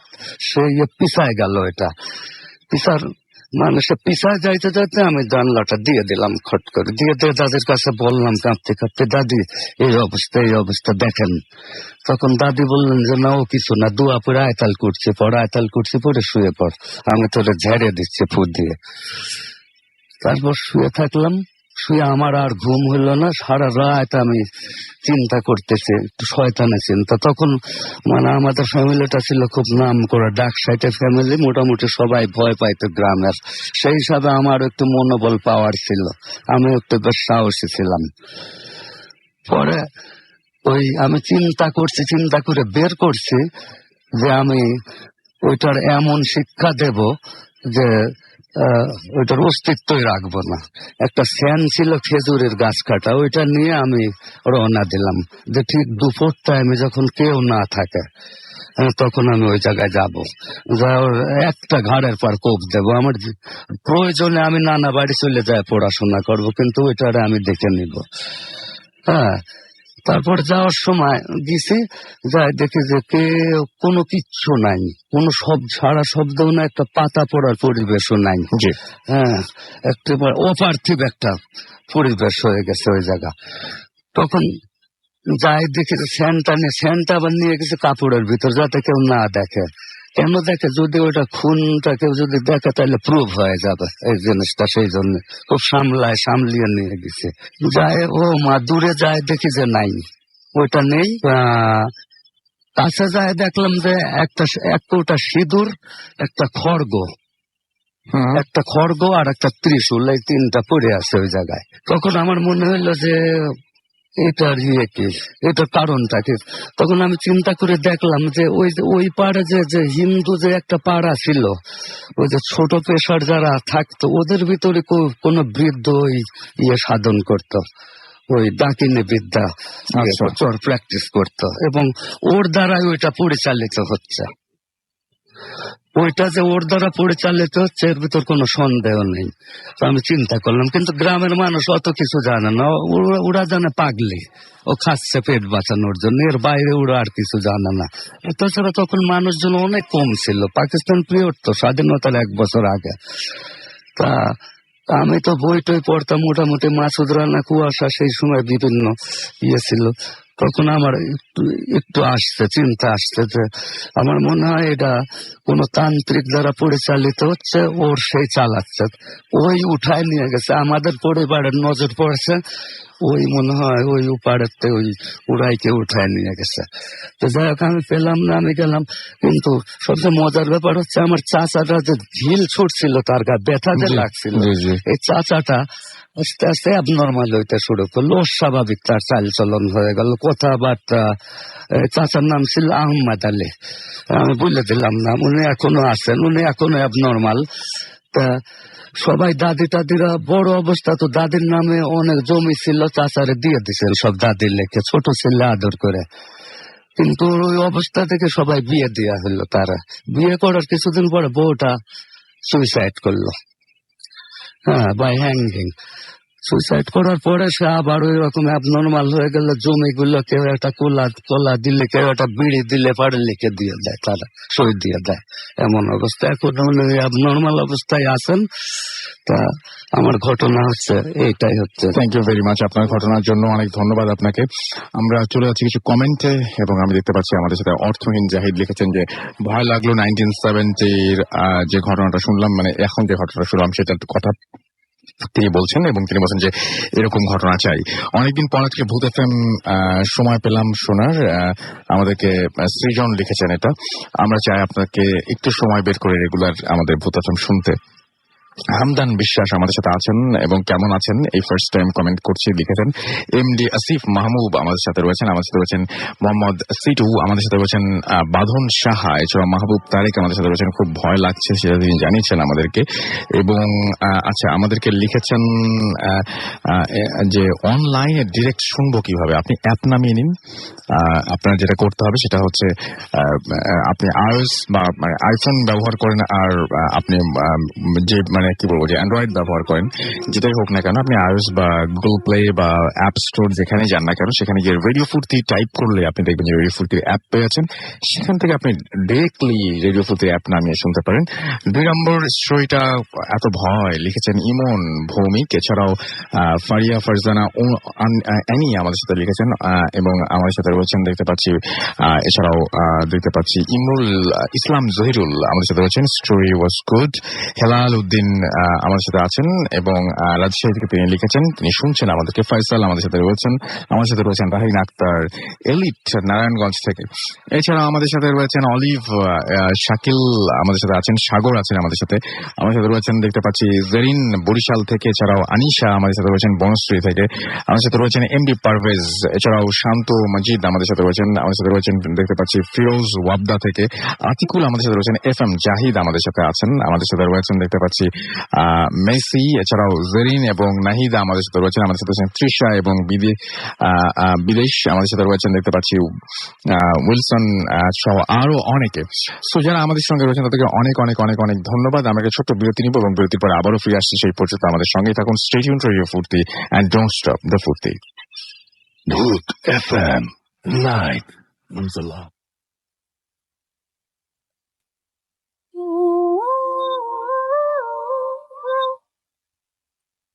Yes, the night comes alive with গ্রামীণ ফোন। শুনছেন সবসময় রেডিও ফুর্তি, আর গ্রামীণ ফোন আমাদের সঙ্গে আছেন আপনারা। সুতরাং আমাদের সামনে এগিয়ে যেতে বাধা কোথায়। আমরা চলে যাবো একটা ঘটনায়। এই ঘটনাটা ইমেইল পড়ছি, আমি এখনো শিওর না যে এই ইমেইলটা আমি আগে কখনো পড়ছি কিনা। আগেরটার মতোই, আগেরটার আপনারা কেউ কিছু জানাননি, তারপর আগেরটা আমি পড়িনি। আসলে এত ইমেইল জমে থাকে, কোনটা পড়েছি কোনটা পড়িনি মনে থাকে না। যাই হোক, লিখছেন রাসেল ভাই, সালাম নেবেন। আজ আপনার সাথে আমার জীবনের গতিপথ পাল্টে দেওয়া আছে। এটা আমি একটু আগে পড়লাম। আর একটা ঘটনা, সেটা হচ্ছে আমাদের আরো একজন ভাইয়া পাঠিয়েছেন, সেটা আমরা একটু পড়ে ফেলি। আমিনুল ইসলাম আমাদেরকে লিখেছেন যাত্রাবাড়ি থেকে, কোনাপাড়া যাত্রাবাড়ি। আসসালামু আলাইকুম, আশা করি ভালো আছেন। আমি সবসময় ভালোর দলে। আমি 2011 থেকে ভূত এফএম শুনি। আমি ভূত এফএম এর অনেক বড় ফ্যান, এবং আমার সাথে অপ্রীতিকর ঘটনা ঘটার পরও আমি ভূত এফএম শোনা বাদ দিতে পারি নাই। যাই হোক, স্টুডিওতে আসতে পারছি না বলে ঘটনাটি লিখে পাঠালাম, শোনাবেন। আমার ঘটনাটি 2012 জানুয়ারিতে আমাদের পারিবারিক ব্যবসায় নিয়মিত যাতায়াত করছি। আমাদের ব্যবসা পুরান ঢাকায় হওয়াতে সারা বাংলাদেশে আমাদের তত আসেনি। তো এসএসসি পরীক্ষা দিয়েছি, ফলে আমার প্রথমবার আমার সুযোগ হয় আমাদের প্রোডাক্ট নিয়ে সরাসরি কাস্টমারদের সাথে দেখা করে পণ্য ডেলিভারি দেবার। বলে রাখা ভালো, আমাদের ব্যবসা চাইনিজ জুয়েলারির হওয়ায় আমার প্রতি ট্রিপে নিম্নে 4 জেলা ভ্রমণ করতে হয়। তাই সুযোগ নষ্ট না করে আমাদের এক কর্মচারীকে নিয়ে এই প্রথম রওনা হই। প্রথমে আমরা কুমিল্লা যাই, সারাদিন কাস্টমারদের সাথে লেনদেন করে রাত 9টায় ট্রেনে করে ফেনীর উদ্দেশ্যে রওনা হই। রাত 12টায় ফেনীর থেকে পৌঁছাই, এবং একটি আবাসিক হোটেলের রুম ভাড়া নেই, এবং সাথে সাথে আমার ভৌতিক ঘটনা শুরু। প্রথমে আবাসিক হোটেলটি একটু বর্ণনা দিই। হোটেলটি ফেনীর রেল স্টেশনের খুব কাছেই, তাই নামটি আপনাকে জানালে অনুগ্রহ করে আপনাদের বলবেন না। আমি দেখতে পাচ্ছি ব্র্যাকেটে নামটি লেখা। আমরা 4 তলা হোটেলের 3 তলায় একটি রুম নেই, উভয় পাশে শাড়ির ডান পাশে উভয় পাশের আচ্ছা, ডান পাশের 3 নম্বরটা নেওয়া হয় এবং এবং ব্যাগপত্র রেখে রাতের খাবার নিচে গিয়ে খেয়ে আসি। যেহেতু আমরা দুজনটাই ডাবল বেড নিয়েছিলাম, আমি বাম পাশের বিছানায় শুয়ে পড়ি। বলে রাখা ভালো, দরজা জানালা ছিল সেটা ভালো করে বন্ধ করে দেওয়া হয়। যা হোক, শোয়া মাত্র ঘুমিয়ে পড়ি। ঘুমের ভেতর হঠাৎ আমার অস্বস্তি বোধ শুরু হয়, কেমন যেন শরীর জ্বালা করতে থাকে, অসহ্য গরম অনুভব হয়। কিন্তু মাথার পাশে একটি টেবিল ফ্যান, ওপরে সিলিং ফ্যান চলছে, গরম লাগার কোনো কারণ নেই। যাই হোক, বিছানা থেকে উঠতে চাচ্ছিলাম, পারলাম না। কোনো অদৃশ্য কারণে উঠতে পারছিলাম না। মনে হচ্ছিল আমার শরীরে কেউ পেরেক ঠুকে দিয়েছে। শত চেষ্টা করেও নিজের শরীর তো দূরের কথা, গলা থেকে তো শব্দ বের করতে পারছিলাম না। মনে হচ্ছিল আমি আগুনে পুড়ে যাচ্ছি। কয়েক মুহূর্ত পর দেখলাম রুমের দরজা ধীরে ধীরে খুলছে, কিন্তু আমি অবাক হলাম, দরজা খুলছে উল্টা পাশে, অর্থাৎ ডান দিকে না, খুলছে না, বাম পাশ থেকে, যেখানে আমি শুয়ে আছি। ধীরে ধীরে খুলছে দরজা এবং প্রচন্ড আলো ঢুকছে ঘরের ভেতরে। প্রথমে আমার মাথা, তারপর পুরো শরীর প্রচন্ড আলোয়, মানে তীব্র আলোয় ঢাকা পড়েছে। আমাকে আরো অবাক করে দিল, 7 ফুট উচ্চতার আলখাল্লা পরা একটা লোক দরজায় এসে দাঁড়ালো এবং পেছন হতে আলো আসতে থাকায় তাকে একটি ছায়া মূর্তির মতো আমি দেখতে পাচ্ছিলাম এবং আমার বুকে প্রচন্ড চাপ অনুভব করছিলাম। আমি আপনাকে বোঝাতে পারবো না কতটা ব্যথা আর কষ্ট পাচ্ছিলাম। আমার চোখ দিয়ে পানি পড়ছিল। আমি কষ্টে বোধ হয় তখনও শুরু হয়নি আসল কষ্টটা, এবং আসল কষ্ট শুরু হয় যখন চলে যেতে শুরু করে দরজা থেকে। আস্তে আস্তে দরজাটা বন্ধ হয়ে থাকে এবং আলো চলে যেতে থাকে। তখন আস্তে আস্তে পুরো পায়ের আঙুল ওপরের দিকে যেতে থাকে। তখন যে অংশটুকু ছায়ায় ঢাকা পড়তে থাকে, মনে হচ্ছিল প্রতি ন্যানোমিটারে একটি করে কেউ সুই গেঁথে দিচ্ছে। অসহ্য যন্ত্রণা আমি ছোট করছি। মনে হচ্ছিল এই যন্ত্রণা থেকে মুক্ত হবার জন্য যে শক্তি আমি প্রয়োগ করছি, এই শক্তি যদি বাস্তবিক প্রয়োগ করতে পারতাম তাহলে আমি 3 টাওয়ারের মতো বিল্ডিং ঝাঁকিয়ে ধ্বংস করে ফেলতে পারতাম। কিন্তু আমার মনে হচ্ছিল আমাকে অন্তত মানে অত্যন্ত বলিষ্ঠ 200 জন ধরে রেখেছিল। আলো সরে যেতে যেতে গলা পর্যন্ত উঠে গেছে। আমার দেহের আত্মাটা মনে হচ্ছিল পা থেকে উঠে গলায় এসে জমা হয়েছে। প্রচন্ড জ্বালা, ব্যথায়, কষ্টে আমি মনে হচ্ছিল যে আজ শেষ, এটাই আমার শেষ নিঃশ্বাস। আর একটু দরজা বন্ধ বাকি, অর্থাৎ আলোটা মাথার উপরে সরে গেলেই আমি শেষ চেষ্টা করছি। যদি একবার একটি নিঃশ্বাস নিতে পারি, প্রচন্ড এক শক্তি প্রয়োগ করে বাঁচার চেষ্টায় আমি এক লাফে দাঁড়িয়ে পড়লাম। এক লাফে এতটাই শব্দ হয়েছিল যে আমার কর্মচারী ঘুম থেকে উঠে লাইট জ্বালিয়ে আমাকে